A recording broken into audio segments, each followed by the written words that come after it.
replay what exactly happened. So the discussion with the referees continues. Cornell retains their timeout after winning the challenge earlier. So again, that's important to note right now.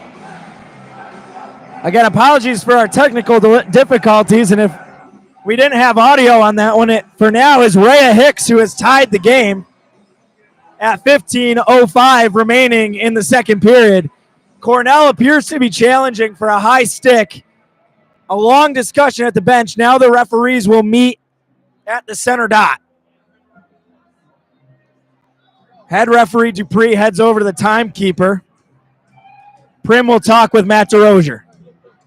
And we'll get a challenge here. This is the third time this game we've seen the referees head out to the challenge room that is below the Zamboni side goal. Just, kind of slows down the pace of the game. Just another thing to note that it's been very choppy thus far with a lot of stops and starts. And in this case, like long stops and starts. This also kind of breaks up the Knights' momentum right there as they were feeling it after the goal, but slowed down a little bit because now we got to wait to see if this goal will stand. I'm hearing rumors that Brad Marchand might be traded to Florida Panthers. Not sure if the source is accurate as it's somebody in my text chain, but a wild day for hockey here. ECAC championships just underway. The NHL trade deadline. We can talk a little bit about that in our wire-to-wire coverage, commercial-free, on the Clarkson Golden Knights radio network here. How many challenges does each team get was the question in the chat. You can have as many challenges as you want. Cornell successfully challenged the first time. So if you lose a challenge, you lose your timeout. If you want to challenge after that, you can continue to challenge. You just risk a delay of game penalty. Since Cornell won the first challenge, they still have their timeout to play with. If this one is unsuccessful, they would just lose their timeout. It is a good goal. Rhea Hicks ties us at 1. And that's nice. What the Knights wanted. Cornell now loses their challenge. Great question there. So, again, if Cornell wants to challenge further on down the road, then they do not have that ability without the risk of delay of game penalty. Cornell has lost their timeout. To answer that question and follow up on it in live time, we've seen it unfold. And all of a sudden, we're right back tied. Scotty, the Knights are about to be firing here. They felt they outplayed the Big Red both games this season. One of the games back in January, the team was fighting the norovirus and the flu. They hung in there. The second game here, they led until late. Cornell pulling the goaltender to tie it up and then winning late in regulation. It is tough to beat a team 3 times, and that's what we're banking on here. It is 1-1, but Cornell pressuring into the offensive end. Wrapped around up to the point, trying to jump the play with Chandler. Now the pass just missed on her. Let's Go Red chants sound very similar to Let's Go Tech. Maybe Clarkson can ride some momentum off that. Oh, got to be careful. Got to be careful. Too many players right there. They did not get called. Clarkson wisely doesn't touch the puck, but here comes Rude and an outstanding stick defensively by Kira Hurry. She'll play forward for Morissette. That's tipped out. Now Van Gelder chasing on Gaffredo. Morissette all alone is Cohen. A breakaway. Bailey Cohen. Oh, it's off the post. Off the post and out. It looked in from here. 13:57 to go in the second. Did it hit the back bar? It looked like it came out weird, but it could be just a very lofty angle that Kerwin put it on net. So it might have just come off the crossbar with like a weird angle. Well, we're not the only ones in the press box that are wondering. Slow change, and that's where Clarkson's video staff going to work. They opt not to take the challenge. We stay tied, 1-1. Man, that had us on our feet here. And another stop by Bergman. Well, we saw Clarkson give up a lot of those earlier in the game, but Kerwin finding the empty space there. And, we get a replay on the big board here. We'll see. That definitely didn't go in. I don't know. That was a good no challenge right there. Knights regroup in the neutral zone. It's flipped to the right corner. Chasing is Catterall. Now Cherkowski, try to power move. Puck comes right back to Catterall. Her shot, rebound for Cherkowski. Now towards Hicks, and it's cleared away. Hicks will keep it in at the right point. The Knights fresh change. Here comes Bailey Kerwin, red hot after that breakaway. 13 minutes and 20 seconds to go. Scotty, my voice is hanging on by a thread. Chan skating it free for the Big Red. Up the right wing. Drop pass has Avar, the ECAC Rookie of the Year. Stout blocking by Haley Wynn, and now numbers the other way for the Knights. It's Kerwin. Her shot blocked back the other way, and now she's 2-on-1 in the corner as the Knights use some pressure and drop a shoulder. It was Kerwin and Gaffredo with a simultaneous check. Gaffredo gains the center. She'll dump it in. Morissette stays on the forecheck. Hounding Messier. Generating a turnover. Hurry dumps it in. Morissette now will change. 12:30 to go, second period. Clarkson has tied it in the second frame. Rhea Hicks on the goal. Have to wait and see who the second assist was. It's Prue who will get the secondary. The primary assist on the tip in front. Now the puck loose. It gets just past Laidlaw. Skating it out is Fleming. Backtracking Hurry. Fast joining her. She'll rim it around. Chandler chasing to the corner. Poked free but held at the left point. It's Rose Dwyer wrapping it in. Fleming a sharp angle shot. Up and out. Blowing a tire now is Dwyer. But Gilday able to retreat on time.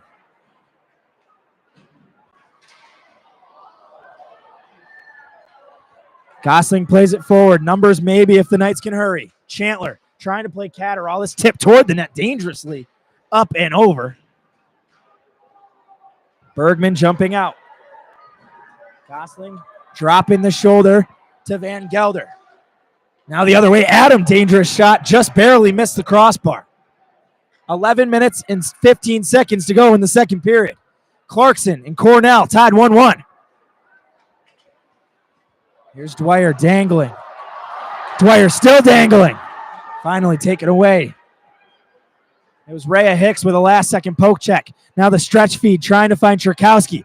Both her and Grober tied up and taken down. Slap shot in. And the save made by Bergman. Yeah, pushing and shoving in front. And looks like it's going to be Cherkowski in the center of it. Obviously, she had a major earlier in the game. So perhaps a little bit of bad blood from Cornell there. So one of the things that we look for in these type of situations is, again, who's in the mix, but also the severity. Not very severe right there, but that could definitely escalate later in the game. Jockham's up the right wing. It's tied up in the neutral zone, and Gaffredo trying to go right back. Nice defensive stick by Avar. Broke up the pass, trying to hit Smelly. Katie Chan backhands it. Now it's met by Kira Hurry. Lost her footing against Jockham's. Puck still being tied up. Finally skating it free. Avar looking towards the crease. All alone on the back door. Diving was Gruber, and she got enough to keep it out. Prue hooked at. Sticks with it. Skating up the near boards. Prue takes a bump. Lost it now. 3-on-1 the other way. Great stick by Kira Hurry. She's been outstanding tonight. Hurry playing forward. It missed Kerwin. Calling for icing. But Smelly is there. Trying to hit Kerwin on the backhand. Just enough of a defensive back check breaks that up. Right back the other way is Delaney Fleming. Gruber, oh baby. That was a little bit nervous looking, but she knew what she was doing. Media timeout, not for us. Wire-to-wire coverage, commercial free on the Golden Knights Radio Network, Scotty. We saw in that last play right there, it was just a great poke check by Kira Hurry earlier in the play. And then Jenna Smelly, again, listed on the fourth line, but often plays with the third line. creating a very dangerous opportunity in front of Bergman on that last play. Again, she's one of those players where you don't know exactly what's going to happen when she's out there, and it's exciting to watch. Well, that tight checking style of play and the Knights' defensive penalty killing has broken wide open in the second period. Each team alternating odd man rushes, and for the Golden Knights, they've tied it up because of that. Yeah, and again, that's part of the reason why the Knights are so good is they can adapt. We didn't see any of that in the first period from the Golden Knights, and partially because there were so many penalties, but they've done a good job of staying out of the box and creating those opportunities that they couldn't get in the first. We are at our media timeout in the second period, 9:49 to go in the second, and it is a 1-1 game with a spot in the ECAC championships up for grabs. Clarkson needs to advance if they want a chance at the NCAA tournament. Potentially could solidify the pairwise high enough if they meet Colgate tomorrow. We'll wait and see. It would be the third straight time Clarkson and Colgate have met in the ECAC championship. It would be Colgate trying to win 3 straight, as well as 3 straight games this season as they swept the regular season. And that's where you think for Clarkson, it's hard to beat a team 3 times. Cornell has to do the same fate here. This Knights team is roaring with confidence as we're back underway. Turnover on the exit. Dwyer holds it in. Wynn getting a stick to it against Prefontaine down low. Now Wynn looking for the breakout pass, has Gosling. Quickly across the ice, skate to stick is Cherkowski. Now Catterall looking for the shot. It's blocked by Gilday, getting back. This will go all the way back down, just short of icing as Wynn retreats. Hooked at by Fleming, who's chasing. Now Van Gelder joins the chase. Wynn trying to go end-to-end, 200 feet. Her shot goes through the crease. That would have been 200 feet. As opposed to last weekend, that would be actually 200 feet. Onside. Looking towards the net. Adam, nicely defended. That time it was Hicks stepping up. Cherkowski trying to gain the center line. She's crunched. Chris Hogg up and over the bench with his hands in the air. No call coming. Now it's Goodwin. Fresh on the ice. Here's Goodwin up the left wing side. She'll wrap left to right around the Cornell net. Has Hurry. Her shot blocked in front. Comes right back to her.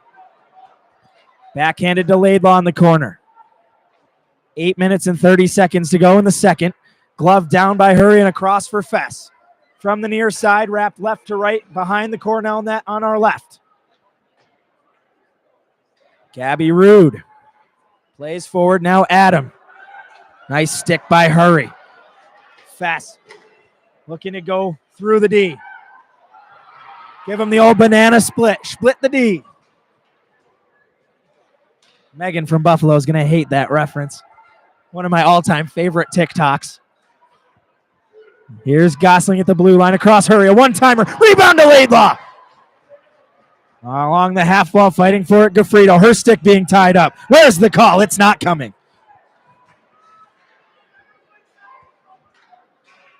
Now Kerwin wraps it. Gaffredo steps in again. Nice play by Gaffredo. As she frees it up for Kerwin. Now Wynn. At the blue line, the shot blocked down. Van Gelder backhands just outside of the blue line. Glove down by Wynn. She'll wait as the Knights tag up. 7 minutes and 25 seconds to go. Wynn knocked down behind the play. High stick will stop play for now. And was that pointing back to the defensive end, Scotty, for the faceoff? Yeah, well, actually, that was probably one of the best high sticks I've ever seen. It was really, a cross play, nowhere near. And actually, it was a great play because Cornell had a forward behind everybody. So taking that, high stick right there only gives them the offensive zone draw, not the one-on-one with the goalie. Well, Cornell wins it. Jockham's a shot that's blocked wide. Now it's Avar chasing down below the Golden Knights net. She'll go back up top. Regalado has it. Hard shot just wide. Cherkowski on the backhand. Here comes Catterall ripping forward. Well, Scotty, if this goes 2 or 3 overtimes, you and me are going to be fighting for words to say in between our intermissions on the wire-to-wire commercial-free coverage. Shot in by the Big Red from the blue line, saved by Gruber. And second chance from the corner. Never made it there. Now it's taken away. Laidlaw racing against Messier. Nicely done to pressure. Turned over. Here's Chandler jumping in. She'll drop it off Goodwin. Now Goodwin wins the puck. Sharp angle. It's loose. Can they find it? Still loose. Poking at it was Chandler and able to get a save somehow. It was Regalado to the roars of the Big Red pep band. Well, the Big Red were just 5 wide in front of the goal line on that last play. Nobody knew where it was. We do get a replay this time, and it's impossible to tell what happened at all. Referee holds his whistle. We saw a couple of those last weekend that were blown early and took away goal-scoring opportunities, but not this time. Well, I'll tell you, I had a perfect angle at it. It was right in front of the skate. And somehow able to make a stop. Now the other way come the Big Red. A good stoppage. But Annalise Bergman was on her back with the skates out. Skate here, puck here. Somehow able to sprawl backwards. Covered it miraculously. And that kept the Knights away from their first lead of the weekend. That's part of the reason why she is ECAC goaltender of the year right there, Casey. It's not someone you want to have to play against. Late change right there is why there's a whistle. So Rose Dwyer being sent back to the Cornell bench. Clarkson's pep band trying to rally the Tech. Let's go Tech, baby!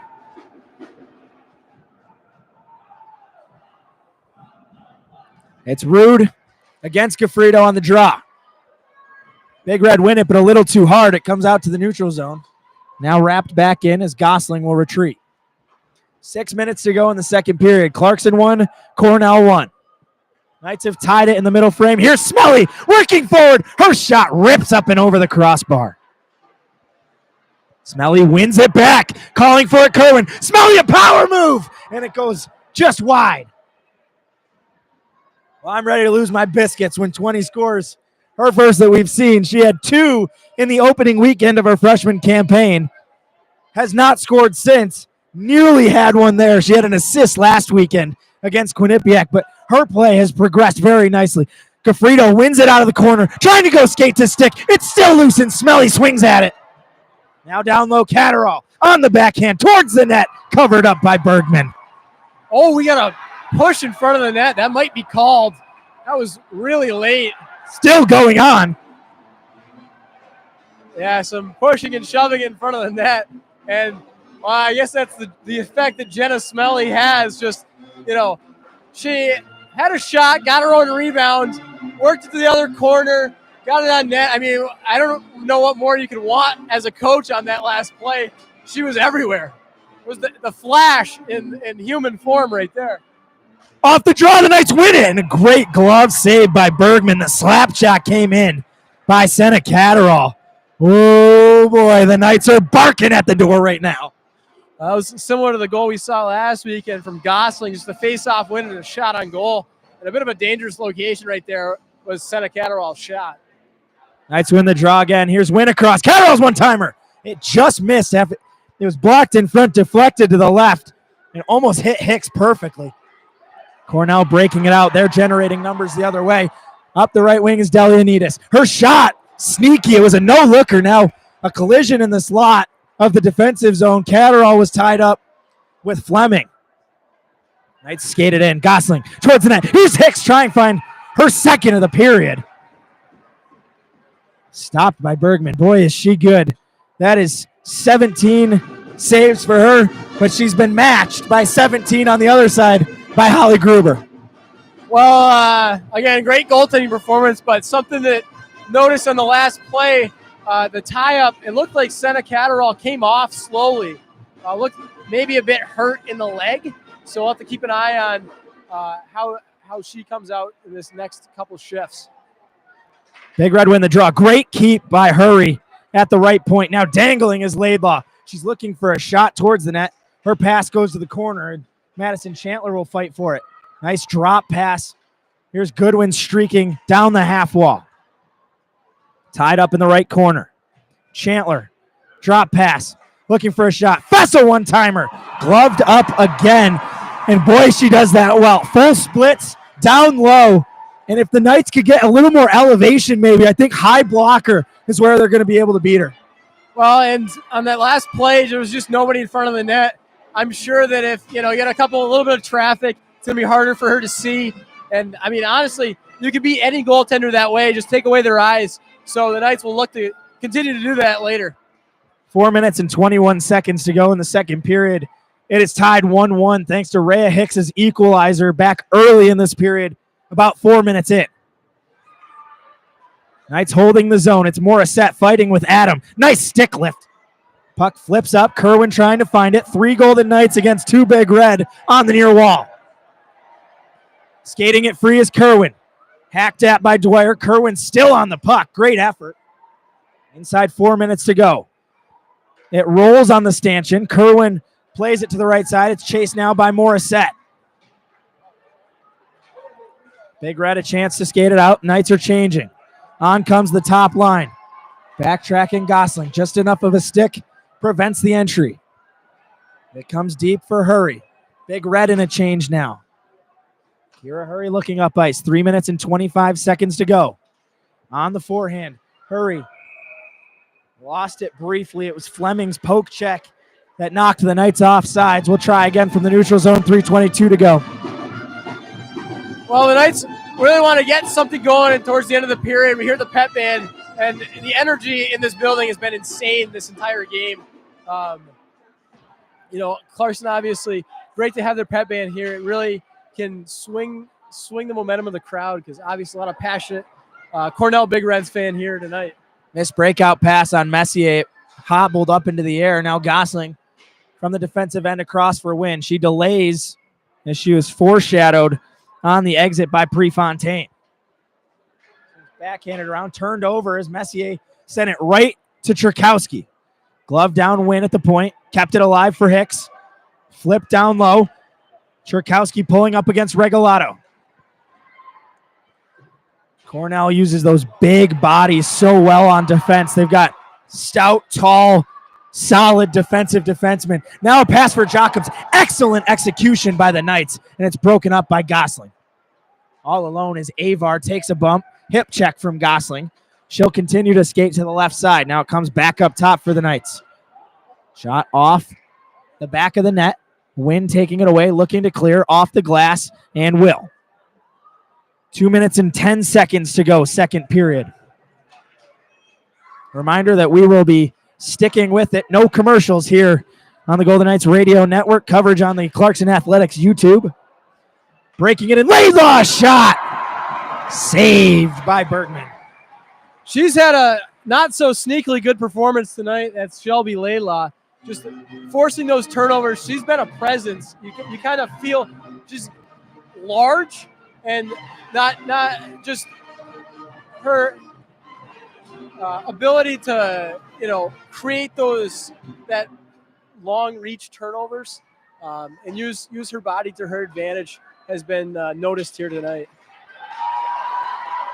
Walking it forward, Van Gelder may be offside. Avi Adam fell down right on the blue line. Won't matter as Fess corrals it down low. Unable to clear, though, so maybe it will matter. The shot in. Gruber blockers that high off the glass. High glass here in Liner Rink compared to other places we see. Almost springing the breakaway. Kerwin, it bounced on her. Icing waved off as it's in deep. Nearly her second breakaway this period. As it goes by Wynn, and they're going to wave off the icing. Scotty, that was not tipped, and it was not off of Clarkson's stick.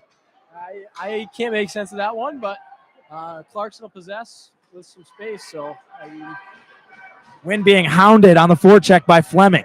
Here's Cherkowski, takes a bump. Final minute of the period. Hicks lost an edge. Quick shot comes in, save made, and it was loose briefly.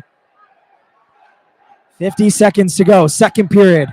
Clarkson and Cornell tied 1-1. Gosling drops his shoulder. Out it comes Catterall, looking to rip forward up the left wing. She'll shove it deep. 35 seconds to go.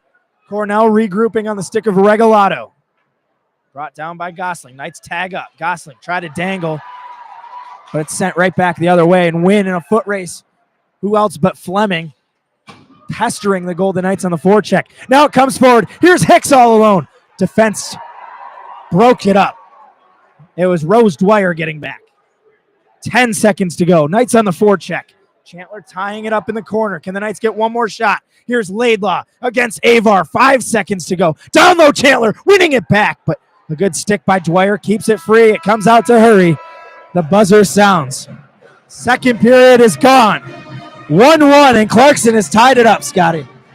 Well, we got another 15 minutes of the Zamboni to cover, but certainly a lot to talk about in those last two periods. Clarkson playing well. They were excellent at forcing those turnovers down low. We saw the right wingers in Cherkowski and Chandler really anticipate the Cornell defense in a way that we hadn't seen earlier in the game.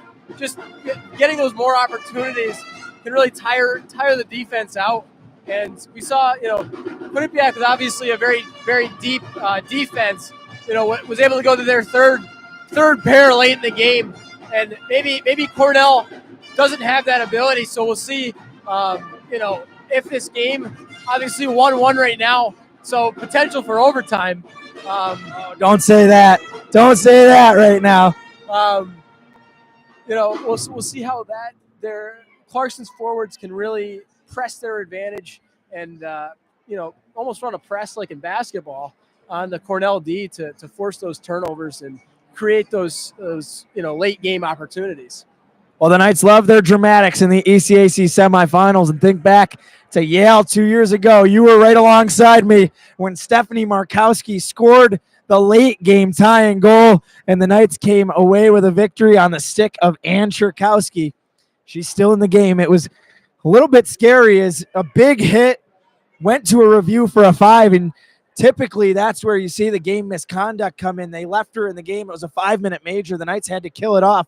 They did that successfully, but it was the second penalty of the period that got them. It was after offsetting penalties, a 4-on-4, and then the extra penalty made it 4-on-3. Quickly, Cornell was able to capitalize. Clarkson got a similar opportunity where they could not score, and all of a sudden it looked like Cornell had the momentum. Clarkson came right back with the answer in the second period there. Well, and again, we saw this last weekend where they had trouble in the first period, and they get better as the game goes along. I mean, that second period was definitely more in Clarkson's favor than the first period. And I wouldn't even say the first period was, all Cornell all the time. I mean, Clarkson had a number of good chances early. So, again, speaking back to a stat I mentioned last weekend, Clarkson has a plus 30, probably even more now, plus 33, I think, goal differential in the third period. So obviously a late game team, and that's the kind of team you got to be in these type of games. So, again, there's so many similarities between today and the games last weekend that, again, there's no real pressure on the Golden Knights. They were in this kind of situation last weekend. So, again, it feels like they have the ability to get it done. And, just sitting up here in the booth, getting a feeling for the game, I've got faith in their ability to do that. Well, it's a confident group in the locker room right now. Anybody in the chat, let us know what you want us to talk about. We got some time to kill here. 12 minutes until puck drop in the third period. But, Scotty, last week was a huge obstacle, and I think a building point for this group because they easily could have folded in the towel. It was a dominant performance on Friday by Quinnipiac. They came out and steamrolled them in game one of the quarterfinals. And after the first period where Quinnipiac dominated the game 2 first period, scored late, Clarkson could have rolled over, let them rub their bellies, and that could have been it for the season for that matter. They had the answer, came out dominant in game 3, and that's exactly the momentum they're building on here. Yeah, and again, that's what we talked about, late last weekend was that, ability to build on their successes. And Clarkson's success lately has been, measurable. I mean, the last 2 games against Quinnipiac and the first 2 periods of the game today, we've seen them continue what they want to continue, feel through their opponent. They got through the first period and now they're building on those successes that they found last weekend and earlier in the game, where they can just continue to play. And here's a great big stat right here. We just got the statistics for this period. 15 shots in the second period for Clarkson, or 15 saves for Bergman, so 16 shots in the second period. Cornell with only 5. And that's a complete inverse of what we saw in the first period of play, where Cornell had 12 shots and Clarkson only had 5. So as we look forward here, and the other thing that we talked about was the face-off percentage and trying to get Rhea Hicks to build some confidence, where she was stuck on the bench with the 7 minutes of penalties that they had to kill. Rhea Hicks in the first period was just 4 for 9. That period she wins 6 of 9. Much better for Hicks. And all of a sudden her face-off percentage for the game has boosted from what was just 40%, closing in on 60. She's now 58% through 2 periods. Well, and again, face-offs are so important because there's so many of them. In basketball, you get maybe one tip-off a game, but in these kind of head-to-head sports like hockey, face-offs are, you get one every 2 minutes on average, I'd say. So the Clarkson's ability to win those face-offs becomes ever more important in the third period. And again, Rhea Hicks is one of the best, obviously the best for Clarkson, and one of the best in the league for face-offs. And again, it's going to be her, Goodwin, and Gaffredo that have to come through big for the Knights to win those puck battles off the draw and give their defense time to work, because a lot of the face-offs come back, and Clarkson's strength is their defense in Wynn, in Gosling, in Hurry, and Fess, and in Prue and McQuigg, just giving them space to work. Cornell doesn't seem to be pressuring as hard as Quinnipiac did the defense, so they're getting more space, and you don't want to give Clarkson's defenders space because again, it's just it's a mismatch. I mean, it's Win versus Air, and she's going to win that matchup every time. Or it's Prue finding those rebound opportunities and sticking with a play to find that success. Again, Clarkson's defense is just so dangerous that the face-offs that are won give Clarkson ever that more advantage into this third period. Well, as we look around the NCAA, the ECAC tournament championship will be decided today. The WCHA tournament championship matchups will be decided today. It is Minnesota Duluth trailing Wisconsin, 30 seconds to go in the third. So it looks like the number 1 team in the nation and the Wisconsin Badgers will be advancing. Ohio State and Minnesota will face off in 1 hour at 5:30 Eastern, 4:30 Central Time. Following our game here is Colgate and St. Lawrence. Every single one of those teams inside the top 9 in the nation. Clarkson, the worst team playing today, as the 9th team in the nation right now. We'll see all of the top 5 in action. Wisconsin looking their way towards victory. Ohio State and Minnesota going on later. Cornell, the number 3 seed, and Colgate at number 5. What do you expect out of that matchup coming out between Colgate and St. Lawrence? Colgate trying to eye down what would be a 5-peat. They're already the first team in ECAC history to pull off the 4-peat. It would be a legacy of history, and the first time that Stefan DeCoste is behind the bench after Greg Fargo went to the PWHL, winning 4 straight. They lost almost the entirety of the stars in their offense, but Hannah Murphy in goal has backboned them. They're still just as strong as they were, but the Saints are even more threatening right now, you could argue. Well, and again, it's an away game for both of them. A lot of passionate fans at St. Lawrence, and I'm sure quite a few at Colgate too. But it comes down to like who is a better team today.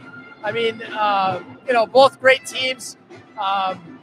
Colgate may have the better record, but that doesn't mean St. Lawrence couldn't surprise anybody on any given night. I mean, they're better than Clarkson statistically, and certainly they have the talent to pull that upset. And really, it doesn't really feel that much like an upset. They're just that good this year. Again, it speaks to the talent in the ECAC, which is again something that I guess is kind of unfortunate for Clarkson right now, because with all that talent in the ECAC, it's bringing their pairwise down. But again, it's just good for the game, and any given night you get to watch ECAC women's hockey, and it's a good matchup. It's just great for the game, and to see North Country teams. I mean, Clarkson and St. Lawrence, obviously bit of a more limited market than we have here at Cornell, with the packed house here tonight. And again, it's just great to see the game grow in that way. And you can't root for St. Lawrence, but I'm sure that they're gonna give Colgate all their worth tonight. So we'll see. After this game, the result of that game will be just as interesting as this game, I think. One matchup I have my eyes on is the Minnesota Golden Gophers here tonight taking on Ohio State. And as we look at the pairwise, those are the top three. We've got Wisconsin number 1, Ohio State 2, Minnesota 3, and Cornell not too far behind them at 4.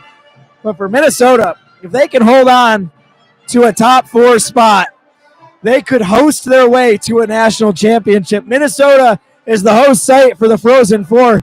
Can you imagine if they get the first round bye, host the quarterfinals, and then host the Frozen Four? How much of an advantage is that? They might get kicked out of their home locker room, having to go to one of they'd be the number 4 seed, potentially the number 3, go to the number 3 away locker room. But what an advantage for them, as teams like Clarkson are going to have to fight their way, potentially being on the road in Minnesota before staying, which the road team has a similar advantage to the teams that have to play out east, go all the way back west a week later.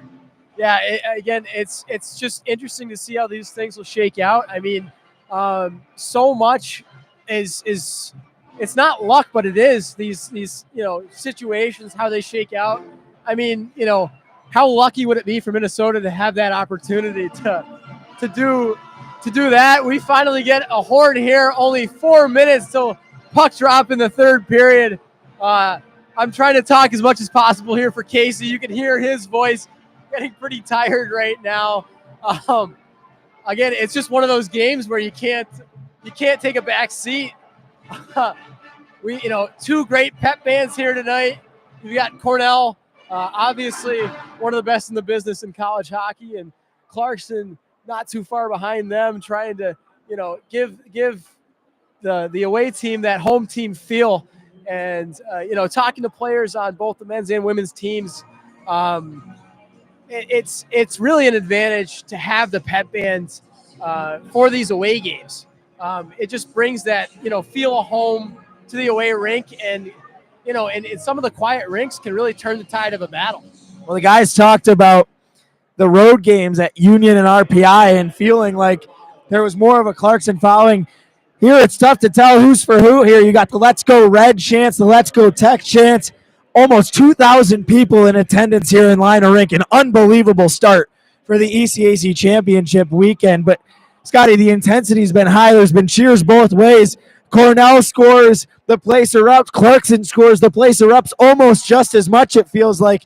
And you got to think that both teams are able to feed off that. For Clarkson, really the only disadvantage maybe is this is a wanky rink to play at. There are all kinds of strange bounces, strange lighting in here. So for Cornell, that's a major boost. But the energy-wise, maybe something you could pull from as the away rink. Cornell's used to that. It's not really any more of a benefit for them compared to they usually pull this kind of crowd. For Clarkson, this is one of the louder crowds, if not the loudest, we've seen all year. Well, and again, First, I'll respond to the wacky bounces. It's just a different rink than Shield Arena. I mean, it's got more of an Appleton Arena feel than a Shield Arena feel, and that's great for atmosphere and crowd engagement. But it presents some key differences, like the high glass. Obviously, Cornell used that to their advantage. It sprung a couple breakaways with passes off the glass, and Clarkson's gonna have to be careful of those strange bounces. They're gonna be backed by the Zamboni doors this period, which at any hockey rink, you find Zamboni doors are always the weirdest, the spot of weirdest bounces. So Gruber's going to have to be on her toes and be careful that in this third period not to give up, just one of those for lack of a better word, unearned goals that just, have a weird reaction. So, again, it's going to be the battle of the rink. Who can win this battle at lineup? Well, for Clarkson, thinking back to that last period, one, what do you expect out of their offense here? But two, those unearned goals, Clarkson was doing well to set themselves up for chances at that. The rebound pressure, the pressure on top of the crease, that's what they're going to have to do here if they're going to be successful in this third period.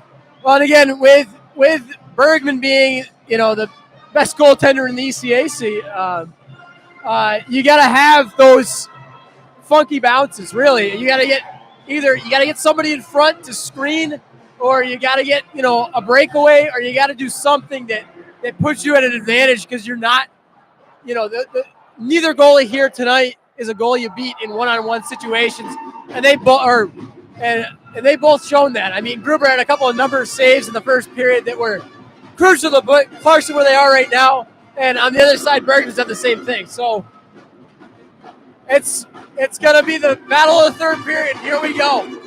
We're underway. 20 minutes to decide who will play for an ECAC championship tomorrow. Scotty, I got chills right now. The Knights, one goal potentially in 20 minutes away from advancing and a chance at their fourth program title, their third straight ECAC championship game. But they have a wagon of a team that also wants that one goal coming up against them here. And they're the home team, too. They're hosting this tournament. They're the top seeded in the ECAC for a reason. They're number 4 in the nation. I mean, you can't say enough about these two teams and how skilled they are. So it's really just going to come down to who wants it more. And I think that Clarkson could be that team right now. Quickly iced by the Golden Knights, and the Big Red win the draw. 20 seconds down in the third period. Cornell pressing. Shot comes from the point, looking for the backdoor tip, and Avi Adam was standing there. Now it comes out, bouncing puck, gets past Catterall. Dwyer will backhand it over a jumping Gosling. This is icing. Gosling nearly got a tip. She went up trying to make the football style grab, but now an offensive zone draw. Clarkson gets a change and a late shift here as we're about 40 seconds into the third. Again, icings as the game progresses become ever that more important. Obviously important in the second period because of the long change and how hard it is to get off the ice. And important in the third period because one mistake in your game, your game's over. Your weekend's over. So again, those icings are ever more important right now. Well, it's the Big Red skating forward, but quickly whistled off sides. The whistle's going the way of the Golden Knights. Cornell having trouble setting it up, but they've had the possession advantage. Almost a minute gone in the third period here. And again, it's just every break you get something out of the game. And right now, Cornell and Clarkson pet bands trading songs. So you almost kind of want a couple breaks just to get more of the atmosphere in the game. Cornell plays it in. Fest backhanded it dangerously towards the crease, but taken away by Hurry. Knights couldn't clear. Now it's won back by Goodwin. She's trying to go up against Regalado. Makes a move to the forehand, tip towards the net. And who else there but Laidlaw?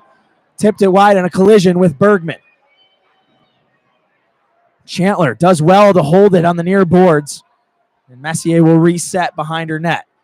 18:40 to go in the third period. Clarkson and Cornell tied at 1. The winner will advance to the ECAC championship. For Clarkson, if they lose, their season is over.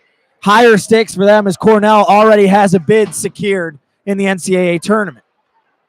Gaffredo walking forward to the left side. Here's Cohen, a shot. Rebound chance. Gaffredo sends it just wide. Now Smelly winning it back, or Morissette rather, on the far side.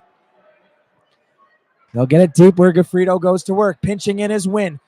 Up the right wing boards. Win pulling up. And cleared by the Big Red. This could go for icing. Skating back Gosling. It pulls up just in time. Gosling hooked at around the net. She'll skate it free. Nice poke check. Won it away from Hicks, but she's able to turn it in. Now chasing it down Cherkowski. Slashing at Gilday. Collision between Gilday and Catterall. On the backhand, Chan, she's knocked down. Arms in the air all over by the big red crowd. That was nothing for playoff hockey. Offside being signaled for. The big red will have to tag up, and that gives Fest plenty of time to turn and look up ice. Knights changing. Laidlaw and company coming on ice. Jenna Goodwin elevated to center the second line for this weekend. This one gets past Chandler. Goodwin on the back check. Fest to stick to it. Offside. The big red. 17:08 to go third period. I don't know about that one. I think the Knights caught a break right there.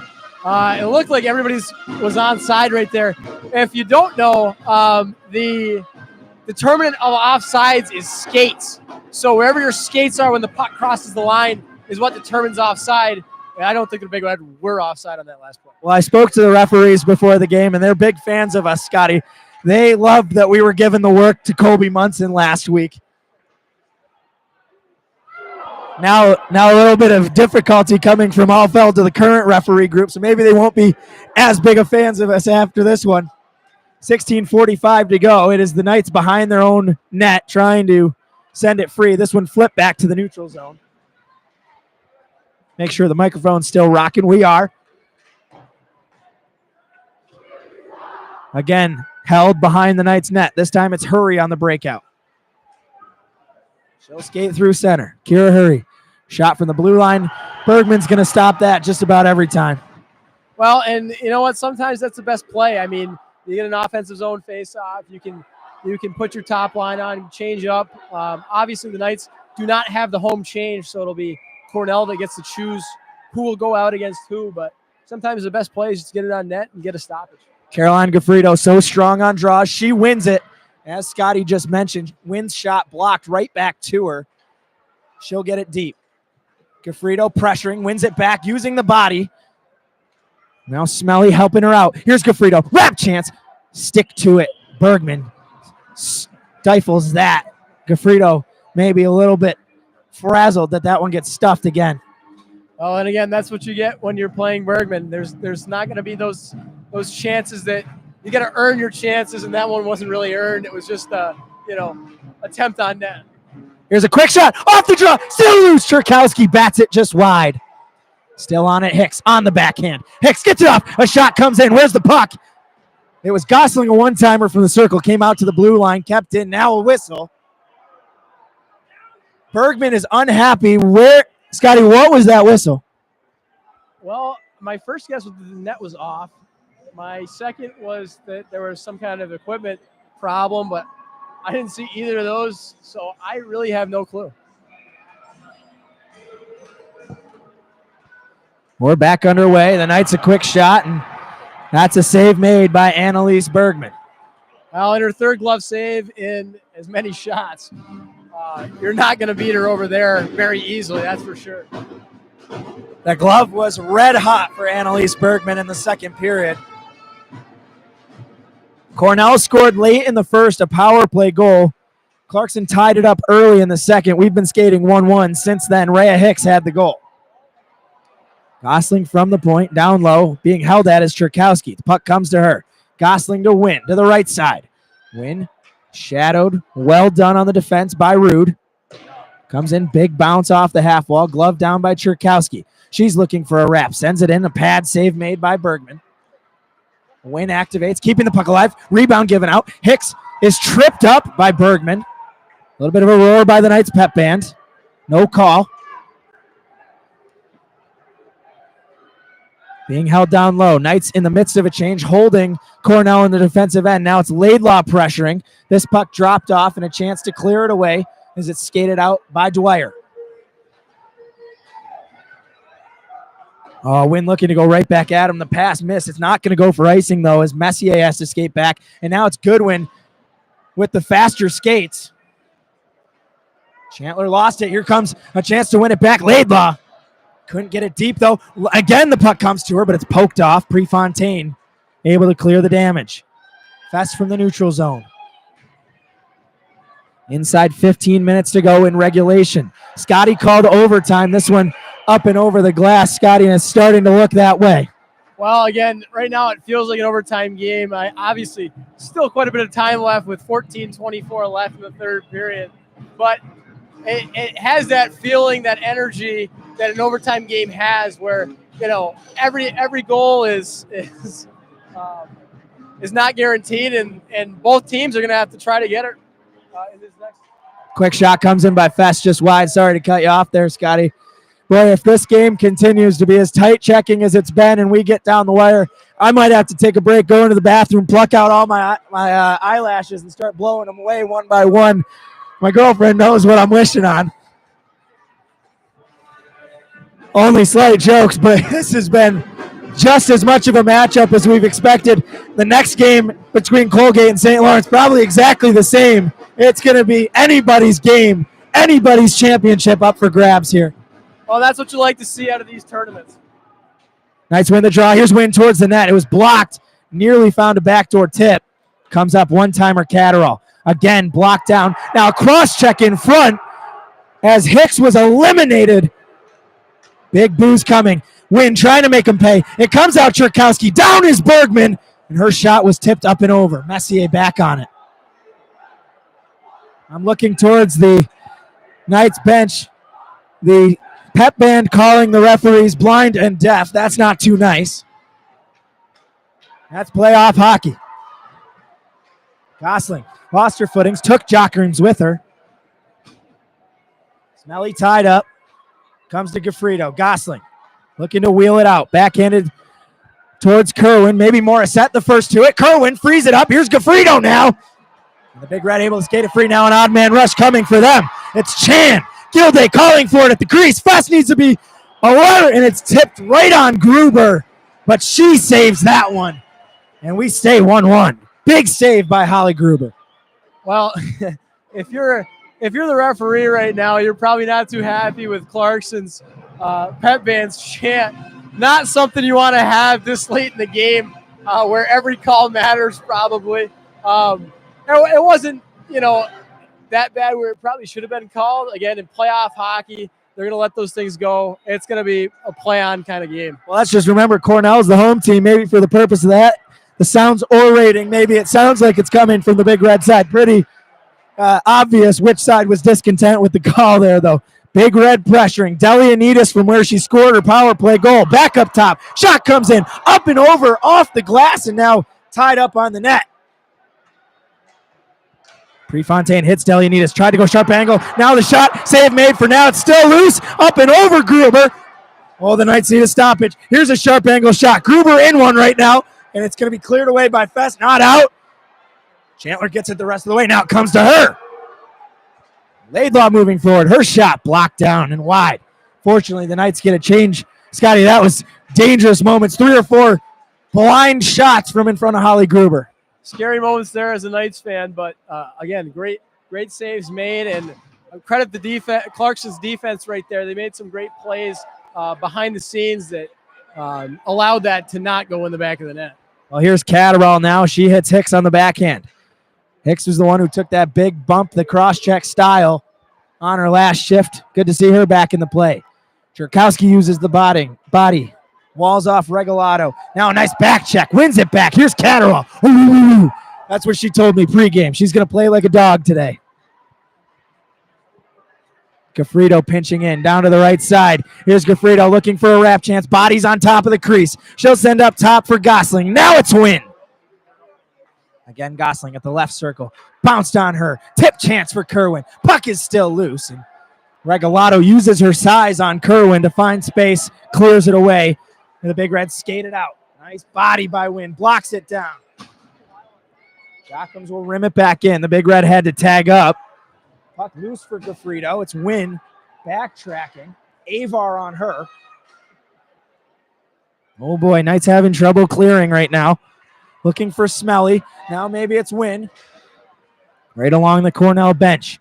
10 minutes and 50 seconds to go in regulation. It is a tie game. 1-1. Clarkson needs to win to advance their season. Goodwin, ramping steam. Turnover. Avar couldn't get the feet going. Gets it across, though. Chan on the backhand. Unbelievable move. A better save made by Gruber. Here's Chandler looking to spring a breakaway. The Big Red are offsides. They will have to tag up. Tired in her shift was Jockums. Comes to the far corner. Both these teams dog tired at this point, Scotty, and you just don't want to make a mistake that costs a goal. Cornell is buzzing all of a sudden. Well, and you can't think like you're going to make a mistake. You got to play your game. And again, it's going to be which one of these teams makes a mistake first. You just hope your team isn't that one. Well, Clarkson's had their fair share of rush chances, trying to spring one here on the forechecks. Hicks right now. Final 10 minutes of regulation. 1-1 between Clarkson and Cornell in the ECAC semis. Piper Grober, backhands for Schiff. Shot on Gruber. Taking the bump is Hicks. Now it's Fess. She'll skate it free. Off the glass and down. This could go for icing. Trying to beat it out is Catterall, and she does. Now she's crunched into the end boards. Shaking up is Senna Catterall. No call coming. Awkward fall as she beat the icing out. Took a little bit of a bump, and she skates gingerly to the Knights bench. Yeah, I think that was the right call. Again, there wasn't a whole lot there. She just, again, lost her footing. Maybe a little bit of a help from a stick of a Cornell player, but nothing really too bad right there. Good call by the referees. Gafrito blew a tire to the oohs and ahs of the Cornell faithful. Now skating it in is Messier, looking for a big bounce off the half wall. Glassed out by Wynn. Gafrito back in the play. Has the puck. Nice mitt to bring that down. Skating it in is Wynn. She'll send a shot. It goes just wide. Left point Gosling looking for a tip play. In front on is Kerwin. Diving, the puck still loose. And nicely done by the Cornell defense. It was 1-on-6 for Bailey Kerwin against the entire roster of Cornell. We're going to take a break. We're not. They are. 8:43 to go in regulation. Wire-to-wire coverage, Scotty, and we are bouncing. And you know what? Part of that reason is Bailey Kerwin. Again, a great play right there. 1-on-6, as Casey mentioned. Just creating that, pressure down low and forcing that offensive zone draw. That could have easily, been a Cornell rush the other way with Clarkson on the change. But Kerwin just having that, tenacity to get down low and force that, pressure on Bergman. Again, not much can be done about how well she's played from a Clarkson perspective, but every single one of those chances brings Clarkson a little bit closer to finding the one that does count. Well, just about everybody in the arena is on their feet right now. This is unbelievable. Liner Rink, one of the best atmospheres, men's or women's, in college hockey. And they have not disappointed thus far. 2,000 in attendance for the ECAC women's hockey semifinals. Game 1 right now. Colgate and St. Lawrence will play next. Scotty, 8:43 to go in the third. It's tied. What's your message down there for the team right now? Just keep playing your game. I mean, I don't see anything wrong with how Clarkson has performed in this third period. They've shored up whatever went wrong in the first. Haven't taken any bad penalties. And in the second, they played well. They controlled the play, and I think they're doing the same thing here in the third. You just got to keep going at it, keep having that Bailey Kerwin mindset down low, and find that opportunity that counts. Rhea Hicks with the game-tying goal is why we're at 1-1. That came back at the start of the second period. She's on the ice to take the draw. Top line, top pair for the Golden Knights. Cornell wins it, looking to glass it out. Avi Adam now in deep is Rude. Beat the entire forecheck back. But Wynn does well to wall her off. Now it's Rhea Hicks rallying some speed up the wing. Takes a bump. She goes down. Czerkowski still fighting for pressure. Now Hicks back in the play. The students are loving the action we're seeing. Hard not to. We are too. Now the Big Reds skated in. Hard to tell what they're chanting here, Scotty. I was going to say, it sounds like Rhea for a second there, but I don't think it is. But, just as the energy in the building here clapping, it's just one of those games. Puck being tied up on the half wall. Finally, it comes free. Gosling using the body. Got to be careful not to take a penalty similar to the one she did earlier in the first period that cost them the game's opening goal. Win with a stick, frees it up. Chandler coming in to help. Knights trying to clear it away. 7.5 to go in the game right now. Gosling gains the center line. She'll dump it in. Fresh change coming. Chandler stays on. Hefty forecheck for her. Now Gaffredo wins it back. Oh, she could have gone. She thought Chandler needed to tag up. Held on. Delia needs a quick shot. Gruber makes the stop. This place is going to be bumping if we get to the final couple minutes tied like this. Both sides between the Cornell fans and the Clarkson side ready to erupt in what would be a go-ahead goal. Icing on the Big Red.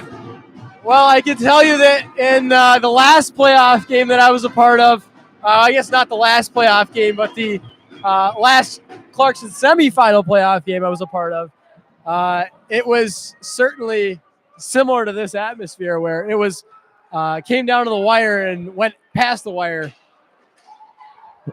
Rhea Hicks almost slew-footed there, taken down from behind.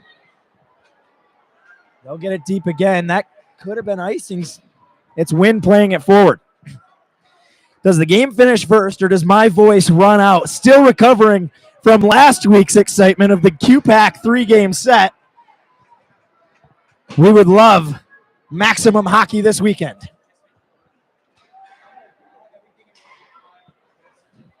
Big Red clear it out. They skate it deep. It's Goodwin, the first one back for the Knights. Shadowed by Jockums. Slashed at. Chan takes a bump. It comes right to Gosling. She'll hit the stretch pass for Czerkowski. Looking up ice, Goodwin.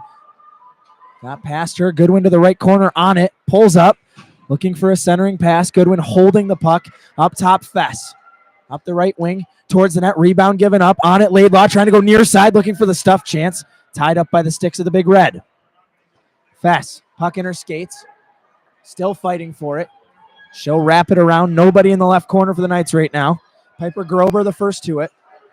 Oh, no. Laidlaw drops a bump. No call. Knights may be lucky to get away with one there. Scotty, you were shaking your head too. Yeah, it's not a play you want to make at this time of the game. You don't want to the best way to think of it is just not giving that option to the referees. The best way to not take penalties is just not have that option. And that was probably a little bit scary for a Knights fan right there. Cornell gets it in. It's Wynn backhanding it out. Trying to chase was Kerwin. It gets past her. Morissette looking to beat the icing. She does. Great effort by Rebecca Morissette. Down to the right corner. Comes out free. Here's Wynn. Walking it out was Regalado. Hicks right back. Saucers a pass. Hicks will dump it deep. Melissa Regalado all the way back on it. Hicks tied up. She's brought down again. No call. Now Hicks. Or Catterall rather. Up top, Gosling. Right side wins shot. Save made by Bergman. 4 minutes and 45 seconds to go in the third. We stay tied. 1-1. Great play by Rebecca Morissette to beat out that icing. It created that entire second part of that opportunity was all Rebecca Morissette's. Knights win it. Gosling shot right off the back of Czerkowski. Skated free. Gosling, a nice stick, breaks it up. Still loose. Puck not moving. The players are around it. Scotty, I didn't see that one. It's right in the blind spot there. Roars, though, from the Cornell side. Maybe an interference. That's nice play back there. Gosling dangles around a couple. Now the pass hits Czerkowski up the right wing. Offsides, they'll say. Shelby Laidlaw just a touch ahead of the play. It's tough for us to see here. Right in the neutral zone is right where we're looking at you. But we've got about the front half of the full neutral zone completely blind here. And Scotty, they were unhappy about something there. We continue to skate on. And you got to think it's going to be, you got to be more blatant and blatant. It's probably going to have to be a 5 if anything's going to be called here. The refs are going to pocket the whistles the rest of the way. Yeah, it's definitely one of those abrasive games. And in these kind of games, you don't get those, questionable calls. Goodwin fighting for it on the near boards. Out it comes on the stick of Caitlin Jockums. Takes a bump from Hurry, gets around her. Now Grace Dwyer in deep, lost it, and Goodwin will skate the other way. 3-on-2 coming for Clarkson on the stick of Goodwin. She's going to get past the defense. Goodwin's shot. Rebound given up and cleared away by Grober. Eaton on the half wall. Hurry backtracking. She didn't jump in. Now it's Kerwin trying to help it out, but it bounces out to the neutral zone. Trying to pirouette around was Hurry. Puck loose along the Cornell bench. It does not get much more exciting than this. Playoff hockey tied in the final 3 minutes and 30 seconds of regulation. Clarkson with their season on the line. Cornell trying to defend home ice. Ooh, baby. Scotty called OT. 3:21 to go in regulation. Well, it's feeling more and more like OT as every minute passes. Obviously, only 3 left, and we get another offsides call here, so a little stoppage of play. Knights win it free. Held up on the defensive blue line. Now Rhea Hicks glasses it out. Cherkowski trying to skate forward. She's cartwheeled up and over Regalado. Here's Regalado on the puck. 3-on-2. The puck got stuck on the blue line, but gets it down low. Wrapping around Gilday. Her pass found nobody in the slot except for Cherkowski, softly playing it forward. Now Catterall racing up ice. On the backhand down to the right corner. She'll pull up.